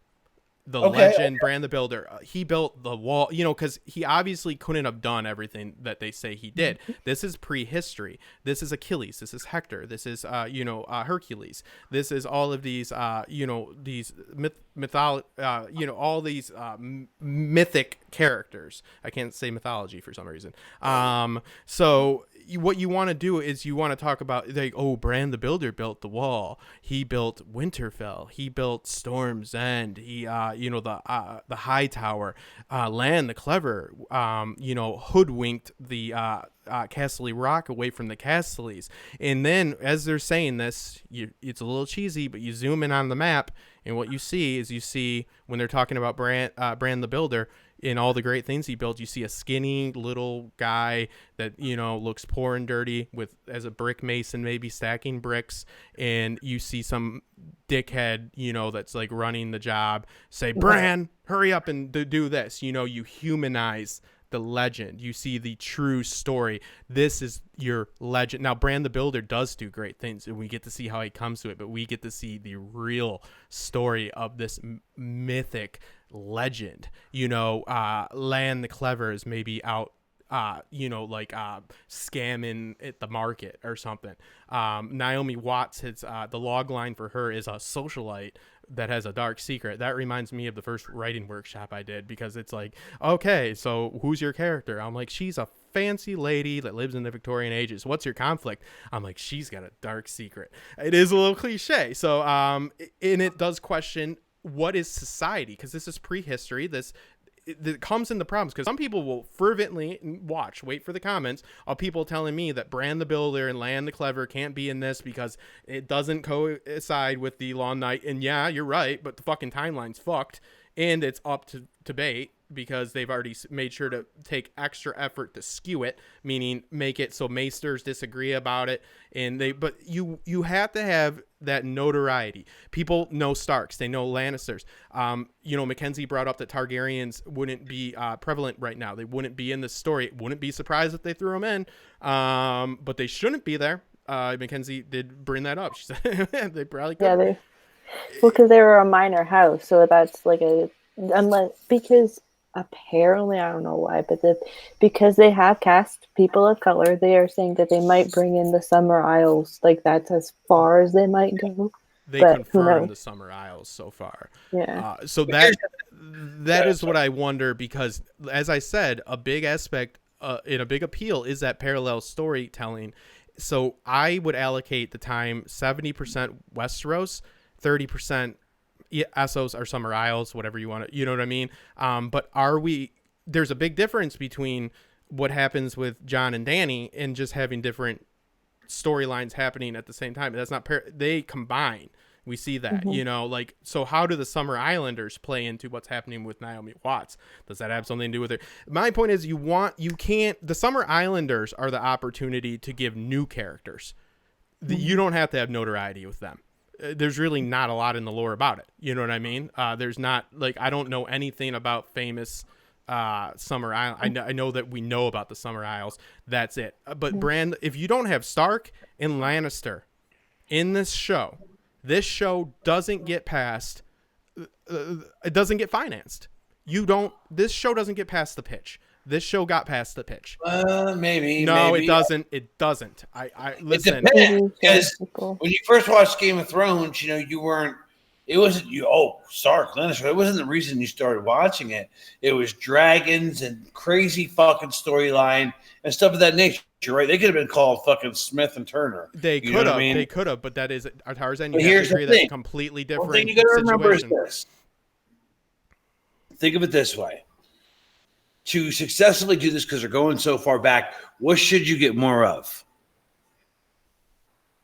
What do you fantasy type creatures, like all these things you get in the lore. You should get more of the Basilisk, and these are the things they're going to have to incorporate. The Krakens, why not? If you're going to go to the islands and shit, there very well could be Krakens. If there was ever a time where these things were ample, or that they existed, this is the time they existed. More giants, more children of the forest. This is a time where mythical things that we consider mythical should have been more ample, because basically man is responsible for destroying these things, correct? Yes. Unicorns, everything. But let me interject here.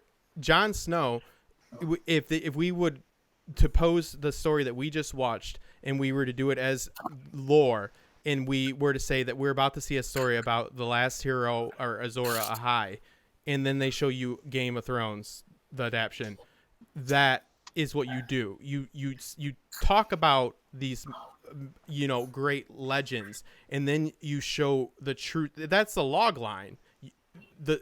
What it's I forget now. I'm forgetting. It's the story you think you know or whatever. Yeah. It is the whole idea behind these stories are look at this hero. You have to establish them as this mythical character and then show how they became known, because Jon Snow down the line, or Dany even could, be, they could attribute them to being Nisa or Azor Ahai. That's how these prophecies keep happening. As time goes on, legend happens, things get, glorified, and sensationalized, and you want to humanize this society. What you said before, Tarzana, is right, but they took a risk with Game of Thrones with a loyal but not that big of a fan base with the books. That is completely different than throwing far more money initially at first behind this, and with the expectations, because now you have the highest expectations, so they don't take risks. If you put this show on without a Lannister or a Stark, it will not succeed. Not saying that it wouldn't be a good story, but it wouldn't get past, I guarantee you, they wouldn't have financed it. It's just not feasible, especially after how this ended. It didn't end well, They have to have namesake, they have to have names that you would know, because they are marketing this as a prequel. Yes, exactly. And a legacy kind of thing. Like, these are the people that became, or that lead to the characters that we know today. Like, yes, they've referenced them in the show, like the main show, but they have to have like the legacy attachment, because there probably is a lot of casual viewers who've watched the show and they didn't read the books, but they may have the opportunity to. So now it's just kind of target potentially also a new audience as well at the same time. Like, if you didn't watch the main story, you have to be able to in your mind connect it to the main story. You can't be like outlandish. Not saying that like mythical creatures like the Grumpkins and the Snarks don't have to exist. It's just you have to have the connecting pieces to make some sort absolutely, because this is a story that we're supposed to care about because we cared about the other story. It doesn't mean it can't stand alone, but it's very much dependent on it. Just as and we had mythical creatures and in the story we just watched. I think there could be Grumpkins and Snarks and Krakens. I totally think they can do that, and it totally can work. But you have to have that base, because high concept means the aunts, the uncles, every asshole in a grocery store line that we convinced to watch Game of Thrones is going to watch this, and they are going to need they're going to need that notoriety. They're going to want to look for, because they weren't looking when we first started watching Game of Thrones. I didn't read the books at first, not until the third season. I said that earlier this stream, said it a million times. So I wasn't expecting anything other than a good story. So when we go into this next one, people are expecting more of what they know. There is more of an expectation of the familiarity of the houses that have been established. It doesn't have to fully revolve around them, but to ignore the supposed founders of the great houses that just killed each other and were at each other's throats in the story that we just watched is crazy to me. I just can't imagine anybody really buying that. I just think network executives are lawyers. They're gonna be like, so where's like our Jon Snow? Literally, they're dumb. They're just people. They're gonna be like, so who's the Jon Snow? They're like, oh, there's a Stark. It's Bran the Builder. Was he in the first? They talked about him. Okay, good. So people will know that. So there's a Lannister. Yeah, it's Lan the Clever. Casterly Rock. There actually used to be a family called Casterly. But so we'll show some Lannisters. Good. All right, cool. So who's gonna be like our Essos storyline? Our Dany. We have some people over in the east, in the Summer Isles. Okay, that's covered, because that's what they want. They want a sure. Why do you think that Hollywood has so many remakes? Because they buy sure things. They don't gamble. But Tarzan, I don't think we can't have Krakens. I mean, just because there's fucking Lannisters and Starks, it doesn't mean that it's not it's not like you can't have your Bran the Builder if you're gonna have I mean, it absolutely goes together. More of the argument is going to be, can you have the Long Night, which again, I think that they did sign off on this before the fucking dumpster fire of the conclusion here. But to rehash that, maybe that's why they allowed this to happen, because they're like, well, we'll do it right in the prequel. But I am personally not excited to see a rehashing of this. I would, the Children of the Forest, I would like to see. I'm more interested in that because I felt that was lacking. But I mean, come on, are we really going to be leading up to another potential Long Night again? That seems insane to me. If it depends. I mean, you got to have hell of fucking story writing, man. I mean, and George is, supposedly heavily involved in this, so we'll see. But the thing is, let's be honest, God, George don't. Well, think about The Last Jedi, how everybody was so mad about when Rey wasn't a Skywalker, right? That might change. But, okay, that might change, right? Because of name notoriety. People were so fucking mad because she wasn't a Skywalker. How can she not be? I know the name Skywalker. How can she not be a Skywalker? That's how people get, man. They need that. Like, that's just. But here's the thing: you can't be like Catherine Kennedy. She came out and said, "This is about the Star Wars family. This is the end of the whole saga." And you're like, I don't know. It's just in the lore of this particular storyline, like Star Wars, right? Mm-hmm. Got to follow certain fucking rules. Just like Game of Thrones, you have to follow certain rules. What made the show great? All this fucked up, dark pedophilia. Fucking I don't think pedophilia was what made it.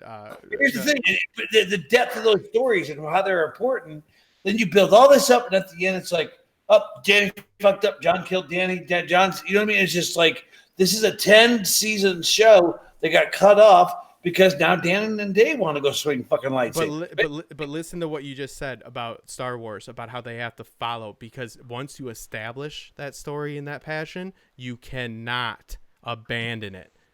That is the reason that you cannot make the analogy that the series has to just stay to the same standard that we had with the first series, because we didn't have, just like Star Wars, they have, like you said, you have to follow those rules. Now we've got rules.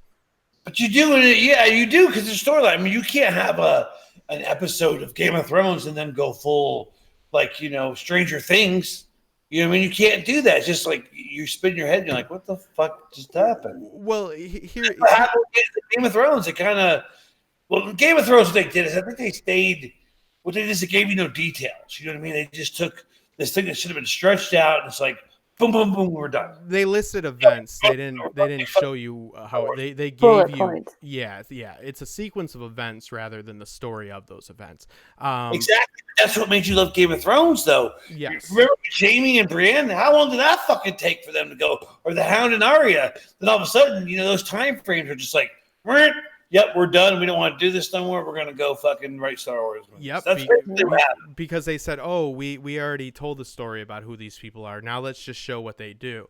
And they didn't realize that it only got into the fucking end of the second act. And but they both just left their manager. But Star Wars, what I think they wanted to do is showcase the message of anybody can be powerful. You know what I mean? You don't have to have this blood stuff that George is like, yes, you do. Yes, you do have to have the blood stuff. We paid you $1 billion. Shut the fuck up. So the message of Rey's parents being nobody is anybody can rise to power. Anybody can be great, which is a great message, right? But nobody wanted that because they want her to be somebody special because they know that name. Look at with the Night King. People are like, they just, again, it really doesn't matter if that's a fucking Stark or not. It's just like, I guess that's cool. I know that name. Yeah, I don't think it matters. I think, the problem there is like you can't develop things on a TV show. Like, yeah, these little weird looks back and forth between Jon and the Night King, right? Mm-hmm. Look, I'm okay with Arya killing the Night King, but the problem is Jon has to at least get his ass whooped by the Night King and be in a situation where he's about to fall, and then Arya, then you're okay with it because you can't just have these story buildups that mean nothing. You know what I mean? Yeah, well, it doesn't mean Right. nothing. It's just you feel there's tension built up that you don't get the release for. The taunting of John go in line with them in the books. They're always taunting. John screaming at the dragon is kind of the embodiment of what you. I do agree that a face off would have been more satisfactory. With the Night King a little bit with John, they just had him yell. He's to the point of just he's just given up. He's just gone mad. So he screams at the dragon. Not the best way to go about it. But the function of the Night King wasn't to divulge any more information. The function of the Night King was to bind characters together, so then they could realize that they still had to deal with the monsters, not the ones they just killed themselves. Danny. So they've always been a binding force, but you're right, they play it up, and subversion can bite you in the ass. It's very fun to surprise people, but you can't keep tricking people. That's what Westworld did in season 2. We had 6 seasons of build up, slow build up, and it's like blah blah blah. Here you go, done. We're done. Here you go. Yeah. Well, see, I did agree, and I quote, I've always said, I did say that it would end in that episode, and that made sense. But I do agree that the episode itself should at least had John. I mean, story-wise, it doesn't make much of a difference, but for entertainment value, yes, you're right. They think they achieved that with the screaming of the dragon, but yeah, he should have fucking drawn his sword, and maybe you think for a minute he's gonna. Prophecy is going to become fucking literal, and oh man, we're going to get our moment, and then he gets fucking like annihilated or pushed off by the dragon or something, not killed, but you know what I mean, like thrown to the side, then Arya comes in. I get what you're saying. Dan and Dave try to pull a Jedi mind trick. We're doing a Star Wars side. So they did do something very successfully in season 8, and I'll give them credit. The cinematography is phenomenal. It is. You look at it. I watched that last episode again without no sound because I was editing, and I was like, "This is actually fucking gorgeous." Yeah, you took out the narrative. Yeah, the acting is great as always, but the thing is, the music is for this fucking show is phenomenal. I think it's gotten better. Oh yeah, well that's that. Yeah. I can't ever say his name, but Ramen Javadi. So good, so damn good, man. Yeah, I've been going back and just listening to the songs and doing work on the computer. I'm like, oh my god, this shit is. I've been dropping acid and just listening to it alone in a room with a sword. If you listen to the song, it's Night King. The song the Night King or whatever. It's so Westworld. It's like so weird. Well, it's piano. They don't use keys in there, and I think they did note that in that I didn't watch the whole thing, but I think they did make sure to mention that they wanted to like put the scene of the Night King walking in like out of place, not only with the score. Intentionally, like Miguel said, they intentionally slowed it down because they've never done that.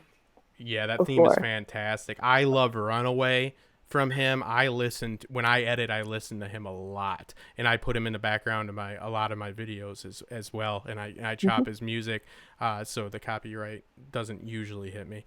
But yeah, I mean, it's it becomes a sad thing because part of me, George R.R. Martin, I think the strongest part about his work is his world building. So I'm not against having George R.R. Martin's work recreated for the next decade or so. I think there is an issue with us finding something, especially since Hollywood is a business, and they like sure things. I again am more for the next Game of Thrones, not more Game of Thrones or a Star Wars every single year. I want to see the next person, because if they just stuck with Lord of the Rings forever, George would have never got a chance. So it's a tough spot, but I think it is a little bit different. Because George's strong point literally is, I think, the lore more so than not that his dialogue's not great, not that the narrative's not great, but he obviously, there's no argument. I think that's feasible. I think the publisher would definitely agree. he gets into a bind, and he writes himself into a corner. But the lore and the mythology is beautiful. But again, you start to tread on that ground of sometimes things are better left unseen. I'd love to see the Battle of the Trident, but I don't know. Like, were you happy with the Tower of the Joy? Tower of Joy. I guess I was, except for the weird dual wielding. Like, it's like Tower of Joy only messed up when they only had like what was it? He was dual wielding. That was the one thing that a lot of because that's historically known as he had one sword, not two. So I guess that was like the cop out. But then they made one sword Dawn, so then it's just like what? Yeah, you're right, because they made such sword. a point of always Dawn. The sword itself is a character. You're so right, Mackenzie. And so Dan and Dave are like, hey, you know that thing that like all this like hedges on? Let's change it. They're like, oh, perfect. And the thing is that I realized because someone it was on Twitter and someone screen capped the page in the Kingsguard book and they manipulated the Dawn sigil. They like changed it from what it actually is on the wikis and everything, like in the books. Like it's To completely what? different. How'd they change it? It's the original one. I think is the sword facing down with the comet or whatever going around it. Mm-hmm. But now it's an up. I think it's an up pointed sword with it like the comet showing in the background, like a array in the background. I think. So what fits because I've always kind of seen a little bit of the White Walkers do the primordial spiral, but there's that one symbol that is like the line into the circle. That's Sunspear. That's the Dornish. Yeah, it's a circle, but I kind of saw that. But I've always thought that obviously the sword is how you workshop Azor Ahai, because of the falling star and all that.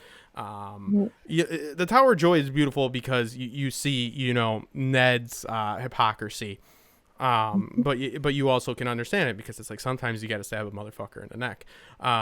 Luke, his name is Luke. I forget. He was in Black Sails, the guy that plays Arthur Dane. He liked one of my first blogs and actually on Twitter and actually shared it. The guy that played Arthur Dane, because I wrote about Black Sails back when I had a website. Really cool guy, really good with swords. Dual wielding looks cool, not very practical. And you're right. It's like, hey, this two-handed broadsword that everybody fucking talks about. They're like, go ahead and just change that. They're like, why? Because they're like, oh, it'll piss people off. That's what we do. Every decision that's come out, like the decision, there's a whole list of them of last minute. The Dorn is a last minute decision made by Dan. Dan has a writing shack in which he goes where none of the other staff writers are allowed, and he comes out and they make these split. Every decision that he's came out of that isolation box and made has been detrimental. Like, so somebody should say, I'm sure that's the manager that's now fired. He's probably said, hey, maybe you shouldn't not listen to everybody else. Yeah, and stop, because everything was a disaster that you did. Because there's some theories that Dany actually, it was Cersei at first was planned, which makes more sense with the wildfire, like we thought with King's Landing, and that might have been one of his last minute decisions. I think when you start going for shock and you start deceiving for deception's sake, you run into problems. But like there's a lot of great stuff on right now. Like I see some people talking about Black Mirror and what was noted here, the other series, like the anthology series that avoids what we're talking about, like Black Mirror, like that's a different story every episode, right? That's beautiful. That gives new writers, that gives new directors, that gives them opportunities, and they're not like beheld to it's like stories a of the past. I love that show. I do. Some episodes I don't like at all. I just to be honest with you. Well, yeah, but that's the beauty of it, because you don't have. It's like you don't like one episode. Hey, we'll try again for the next one. I haven't seen the Miley one yet. Robert in Peaky, he just did. I've never seen him do a breakdown. He mentioned he was thinking about doing Black Mirror, but he usually doesn't stray from a Song of Ice and Fire or Token. And I think it was today. I got to go watch that. I'm sure that'll be really good because Robert's obviously a genius and a great interpreter of stories. So the Miley Cyrus episode. I don't. Yeah, I think he did it on that one. Have you seen that one, Mackenzie? No, I haven't. I haven't really caught up with Black Mirror. I think the last episode I watched was the one with Bryce Dallas Howard, I think. Not Bryce Dallas Howard. It's the one where the girl, it's like everything's on a rating system. Oh, yeah. That's, but I don't want to live in that world. Fuck that. Just finished, Like, yeah. no. Lady Laura Dane of Starfall said just finished that one. Fantastic. Yeah, it's and that's the great part about it is like like Mackenzie just said, she hasn't seen it. Neither have I in a while. I haven't watched in a while, but we can comfortably go in and just watch the Miley episode, right? We don't. Yeah. Anywhere you want. That's what I was talking about. I just did Big Little Lies. From a straight male's point of view, because I do think it's a good story and it's something that most likely a lot of people don't go out and seek out if their girlfriend doesn't make them watch it and stuff like that. So it's like I'm always looking for different stuff to break down. And like right now I was just explaining this to somebody. They're like, why is everybody a movie critic or a fucking YouTuber now? I go, we have so many options, right? There's so much on our plate. Back in the day, people used to have 8 channels. When I was growing up, I had, like 100 channels. But if I wanted to see a film, I would have to go to the movies. Like now it's like, look, every Friday we get like an injection of more Netflix, more HBO Now, more, YouTube. Like we have so much. So like if you have an hour on Sunday night to spend watching something, like you don't want to waste it. Like so you find people that have a palate that is similar to yours, like somebody that likes the same food. You find out what is in that food. What are the ingredients? So, like if you like Peaky Blinders, you're probably going to like Boardwalk Empire. You're probably going to like Sons of Anarchy. You're probably going to, you start figuring that stuff out. Then people that watch, like I do feel that like, it can be helpful. It's not explaining what a show means. It's not, oh, I'd never understand the show if this guy that talked about Blood Moon, a working title, didn't tell me so much. It's like, well, that guy doesn't understand anything. But it's about, people learn to like, I don't think it's an intelligence thing. I think it's like, do I relate to this person thing? Right, yeah. Mackenzie? It's like, I watch like for movies, it's usually, Stuckman, Jeremy, John or whatever his fucking name is. It's not John's, but, whatever. I watched, and I watched, Grace from Beyond the Trailer. So like I watch like about 3 to 4 different people, and I will assess because where they're coming from. It's like I know what this person likes. I'm kind of in line with them there, and you go like going to a movie is a big thing for me. Like I don't easily. It's expensive too. Yeah, well, I have a lot of money. No, I'm not. I need money really bad, people. No, but it's like. I don't know if it's just the comfort. Like I have 2 big screens in front of me for editing, but like to go and see a film, like I went and saw Endgame because I felt like even though I don't even get that much into it, I felt that's a spectacle that I should see on the big screen. But it was like a big thing. I was like, oh, I got to go to the movies. You know what I mean? Yeah. Like it's like I don't know. It seems like it's so much more of it's like a task. It's like I gotta make sure to go see that. Like it's very hard to convince me to go to the theater unless it is something that's like heavily like action packed and like I really should see it on a big screen. Like the new Elton John movie, I want to see it, but I mean, do I really need to see that on a huge screen? Not, yeah. Like I guess for the surround sound perspective, but other than that, it's not that much of a big moment. Watch Big Little Lies. Very refreshing to hear a male perspective. Oh, thank you. Yeah, I tried to it kind of came off as like an eHarmony commercial. I was explaining, that I'm a 30-something-year-old single that was reviewing it, but I had not seen all the reviews on it that I had seen were actually talking about if it was a representation of LBGT, Q. And all that, if it was all this or that, and I wanted to just give a norm, like whatever, like your average dude's opinion on it, and I think it's really good. I think it's a good series. I do think that if you haven't experienced like a fair amount of, and I said this in a review, sadly, like traumatic, meaning like kind of messed up relationships as well as good, it might not be as intriguing to you, meaning that there's a lot of aspects of it deal with like some pretty dark issues and some pretty, sadly true to life issues when it comes to relationships. So like a young, maybe like 16 or 17-year-old male might not get it because like they just haven't, been through a whole lot yet. hopefully. But yeah, I found it to be I found it to be a movie that was very empowering for females and wasn't cringy. Like, it wasn't just because that cast, let's face it, that is a cast that looks like it's like just gonna get an Oscar, even though it's a show, it can't get an Oscar. But it's every single female lead is an A-list actress that can hold their own in a film, that has held their own. So it's almost like when Tom Hanks and Meryl Streep, who is in it now too as well, make a movie, you're like, oh, that's going to get an Oscar. So it's very well done, because it could come off as very on the nose, and it's something that I could see guys that are similar to me say, oh, that's just some chick flick that's about empowering women, and it's going to make, be cringy to me. It wasn't. It was, it was very well done. I'm very excited to start watching the second season, but it deals with a lot of emotional issues that are pretty dark. But have you watched it, Mackenzie? I have watched bits and pieces of it. I don't like. I watched it, I think, when it first came out, so not last year, but the year before. I think is when it came out. I can't remember. 2017. Yeah. So I watched it when it first came out.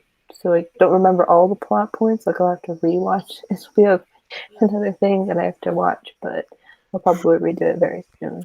It's because it can very much so come off at first as like I called it like a Housewives of Beverly Hills or something, like very disconnected, all these rich people with rich people problems, like so it's always borderlining on that cliche. That's why the review is probably only going to get 100 views, but whatever.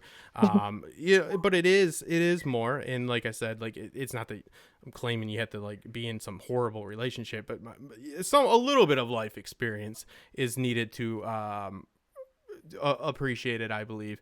But the male roles in it are very compelling as well. And I'll tell you what, there's a lot of dudes in there that I know. Like, you look at some of these people, especially Reese Witherspoon's Adam Scott, the husband of Reese Witherspoon. I know that guy. I'm like, that guy, I know. Like, there's somebody in my life that is that guy. And there's this, a lot of great plot threads that really actually come together and work out. But, I think that if you're a dude that's 30 something years old, and you haven't seen the Deadwood movie yet, maybe go to the Deadwood movie first, but Big Little Lies is not off the table for you at all. It's actually very, very well done. And it's a good example too of source material going past, because it was based off a standalone book, and they kept it going. And they adapted the second season right now with the author. So this is a George R.R. Martin type deal, where they have to go past the source material. Again, they won a lot of awards that probably had a lot to do with it. But yeah, it's definitely good. But it's not just rich people with rich people problems. Rich people are scumbags too, trust me. Tarzan, you're rich. You have crystal diamond stuff.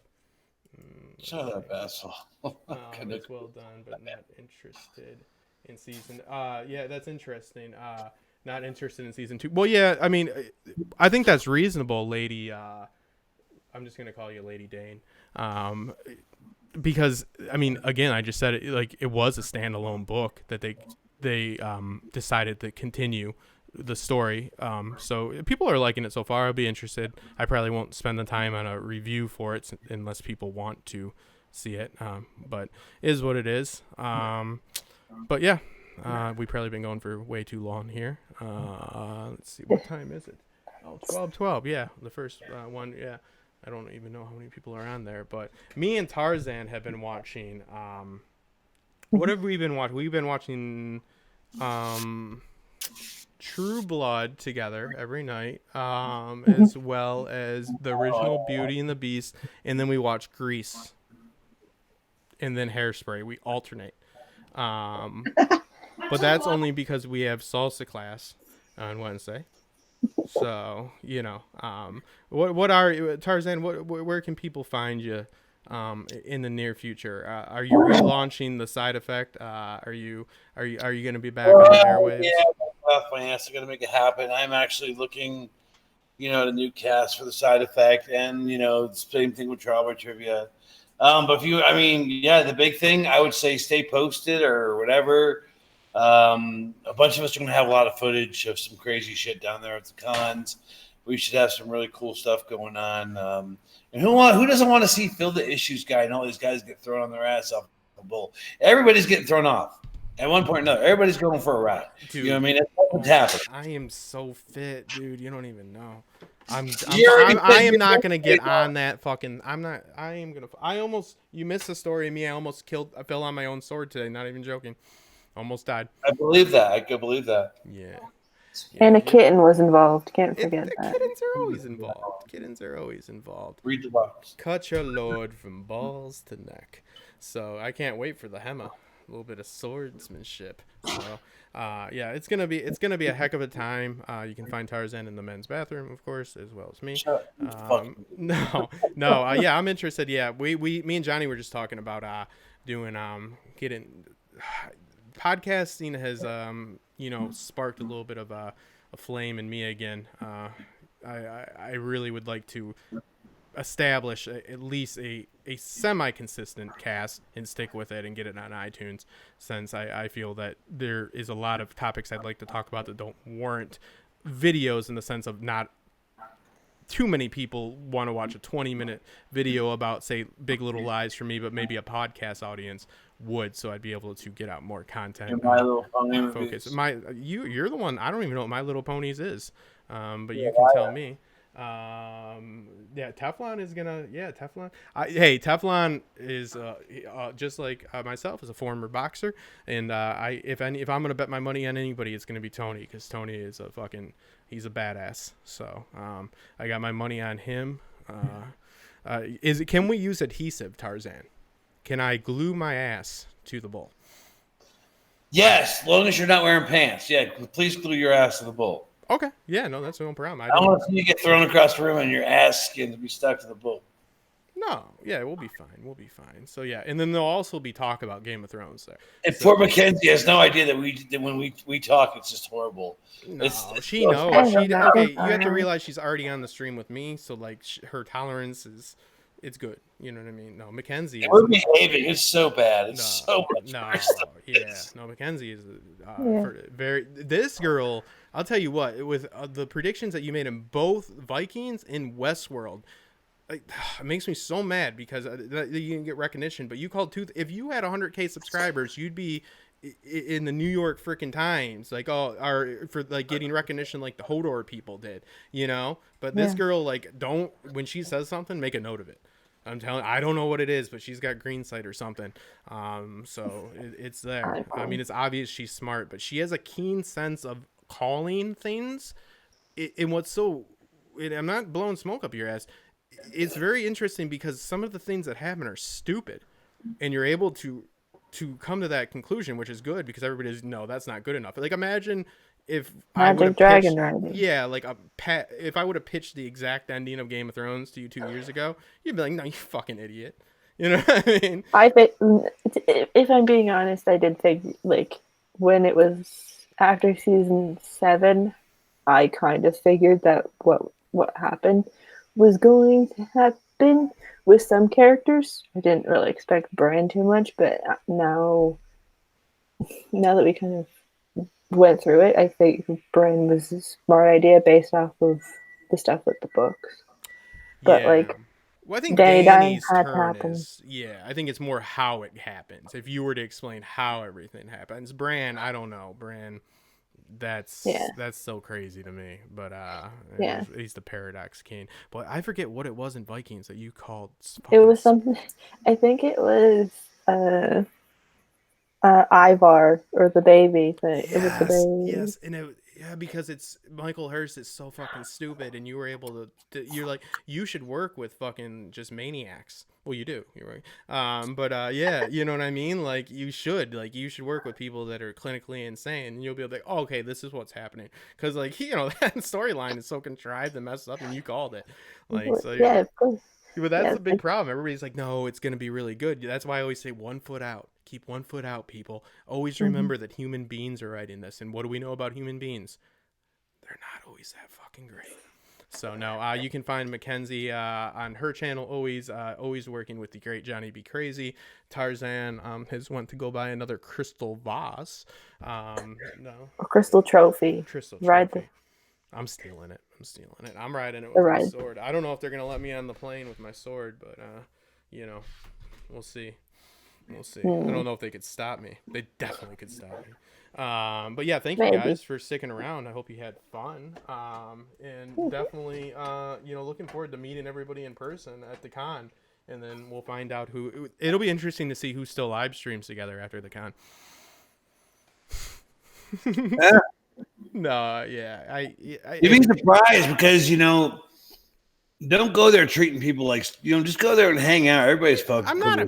I know how to handle I'm a human being. Like I understand the subtleties. Bow down. Yeah, I'm not gonna be like, hey, cocksucker. Yeah, no.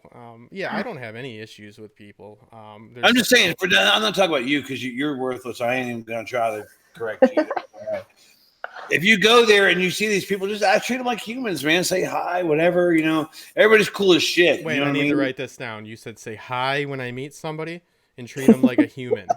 Okay, thank you. Good. No, that is classic stuff right there. I didn't ever because I was gonna just spit in their face and bring a camera Stomp on their feet. Shit out of this guy. Bring a camera. No, Tarzan, you've been nothing. You've been nothing but good. No, yeah, I have no.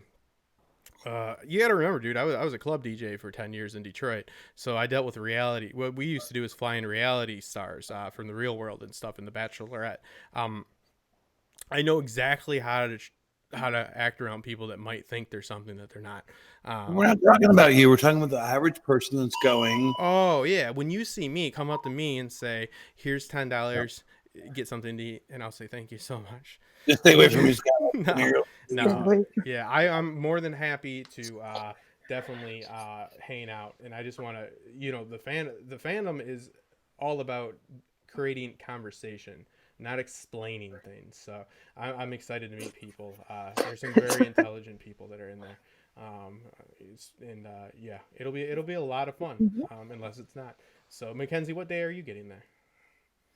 We should be there Thursday at some point. There before me. I'm late to the ball as always. When are you coming in? I fly in Friday. I get there at 12:14. Then I got a weird 3 hours of not being able to check into my fucking bullshit. Oh yeah, that's what happens with hotels. Oh yeah. So for everybody who is listening, this dumb bastard's gonna be walking around with his underwear on his back. So remember that. Yeah, no, yeah, because I don't know how to survive. So yeah, I'll be the guy that's wearing like clothes that make sense. Tarzan will be the guy with the the guy that is either the trivia guy or the guy selling crystal meth. It's up in there. No, Tarzan, I always say that thank God some crazy bastard said, hey, why don't you come on? Because you were the first person when I reached out for YouTube Confidential that reached back and you called me and you're like, let's do it. Everybody else was like, hey, yeah, maybe I'll do that. You called me like, yeah, let's do it. You do. You're eating your sandwich on camera right now. You're a very real dude. There's no veil. There's no facade with Tarzan. There's not you're not gonna be surprised when you meet him because, he is who he is. Get that, like that. Is it good? Is it good? Is it good? Is it good, baby? It's good. No, thank you, Daddy. All right, yeah, thank you guys. And Mackenzie will be there before me, and yeah, I will buy. Are you even 20? Are you 21, right? I'm 22 now. I was 21. Oh, look at that. She's like, I'm 22. Yeah, I wish I was young. Oh, to have youth. I will buy you a Smirnoff. So yeah, or some type of what do you like to drink, Mackenzie? Except for the blood of your enemies.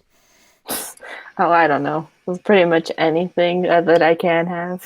There you go. There's a 22-year-old for you. So yeah. Well, yeah, we'll barring the gluten allergy, but that's besides the point. Oh, come on now. I'm on the keto diet, so keeping my body in that ketosis. So yeah, we'll have to keep you safe. You know what I mean? You girls are going to be surrounded by all the fandom. So yeah, that's where Tarzan and there's no sleeves and intimidation comes into play. say. So, it's a good look. He's ready for business. So, we got you. Yeah, you guys, and if you see me there, make sure to say hi and make sure to say, hey, have you checked into your hotel room yet? Can we help you? No, I'll probably go have a meal and then go meet and greet with Tarzan and give him a big old hug. He said We'll figure out something where you can put your. See, the thing is, when you get there, I'll be doing panels, so I can't help you until. That's a fucked up situation. You're getting there exactly when I start my panel. Well, I figured I'd just go sleep on your lap. Like I just come up and sit down. And just, roll your suitcase through the panel. And just be like that annoying thing. Roll it through. Like, I'm here. Yeah, so no, you'll like it. No, I'll go get a burger. So, if I can, I'm only gonna bring 3 days of clothes. So hopefully I can just get it all if they let me bring a backpack into the con, then I'll be fine. So I got to do that. Then I got to get all my beauty supplies, and stuff like that. So, all right. Makeup. We're going to end. Oh yeah. I always got to wear a little bit of makeup. You know what I mean? I got to keep it real. So Johnny too. Johnny's got makeup for me. Yeah, you'll share. I think you're around the same foundation color. Well, we had the same. Yeah, especially with our lip rouge. So, all right. No, make sure to subscribe if you're still here, hopefully. And yeah, so we will see you guys soon. And remember, this sad motherfucker still needs some money. Make sure you get your link. You're gonna put your link in the description, right? Is my moderator still here? Oh, gee, God, you are a godsend. Could you put my my plea for money in there? My pledge, sir. I really do. That's at PayPal/begging motherfucker. Yeah. Well, I don't want to die. The doctor said if I don't eat, my belly swelled up because I haven't had food. So oh no, it's okay though, guys. It's fine. They just said if I can't get my medicine, then I only have a week to live, but it'll be okay. Yeah, it would be a great help. Every dollar counts. Yeah, he said it's above already. He's like, I've done it. So yeah, thank you so much, and thank you, Mackenzie, and I will again. Yeah, and thank you, Daddy Tarzan. So, if anybody didn't like this stream, remember Tarzan's the one that made me comfortable on YouTube. So blame me. That's right. You created a monster. Oh, man. Yeah. Hey. One way or another, for better or worse, it'll be a true Hollywood story.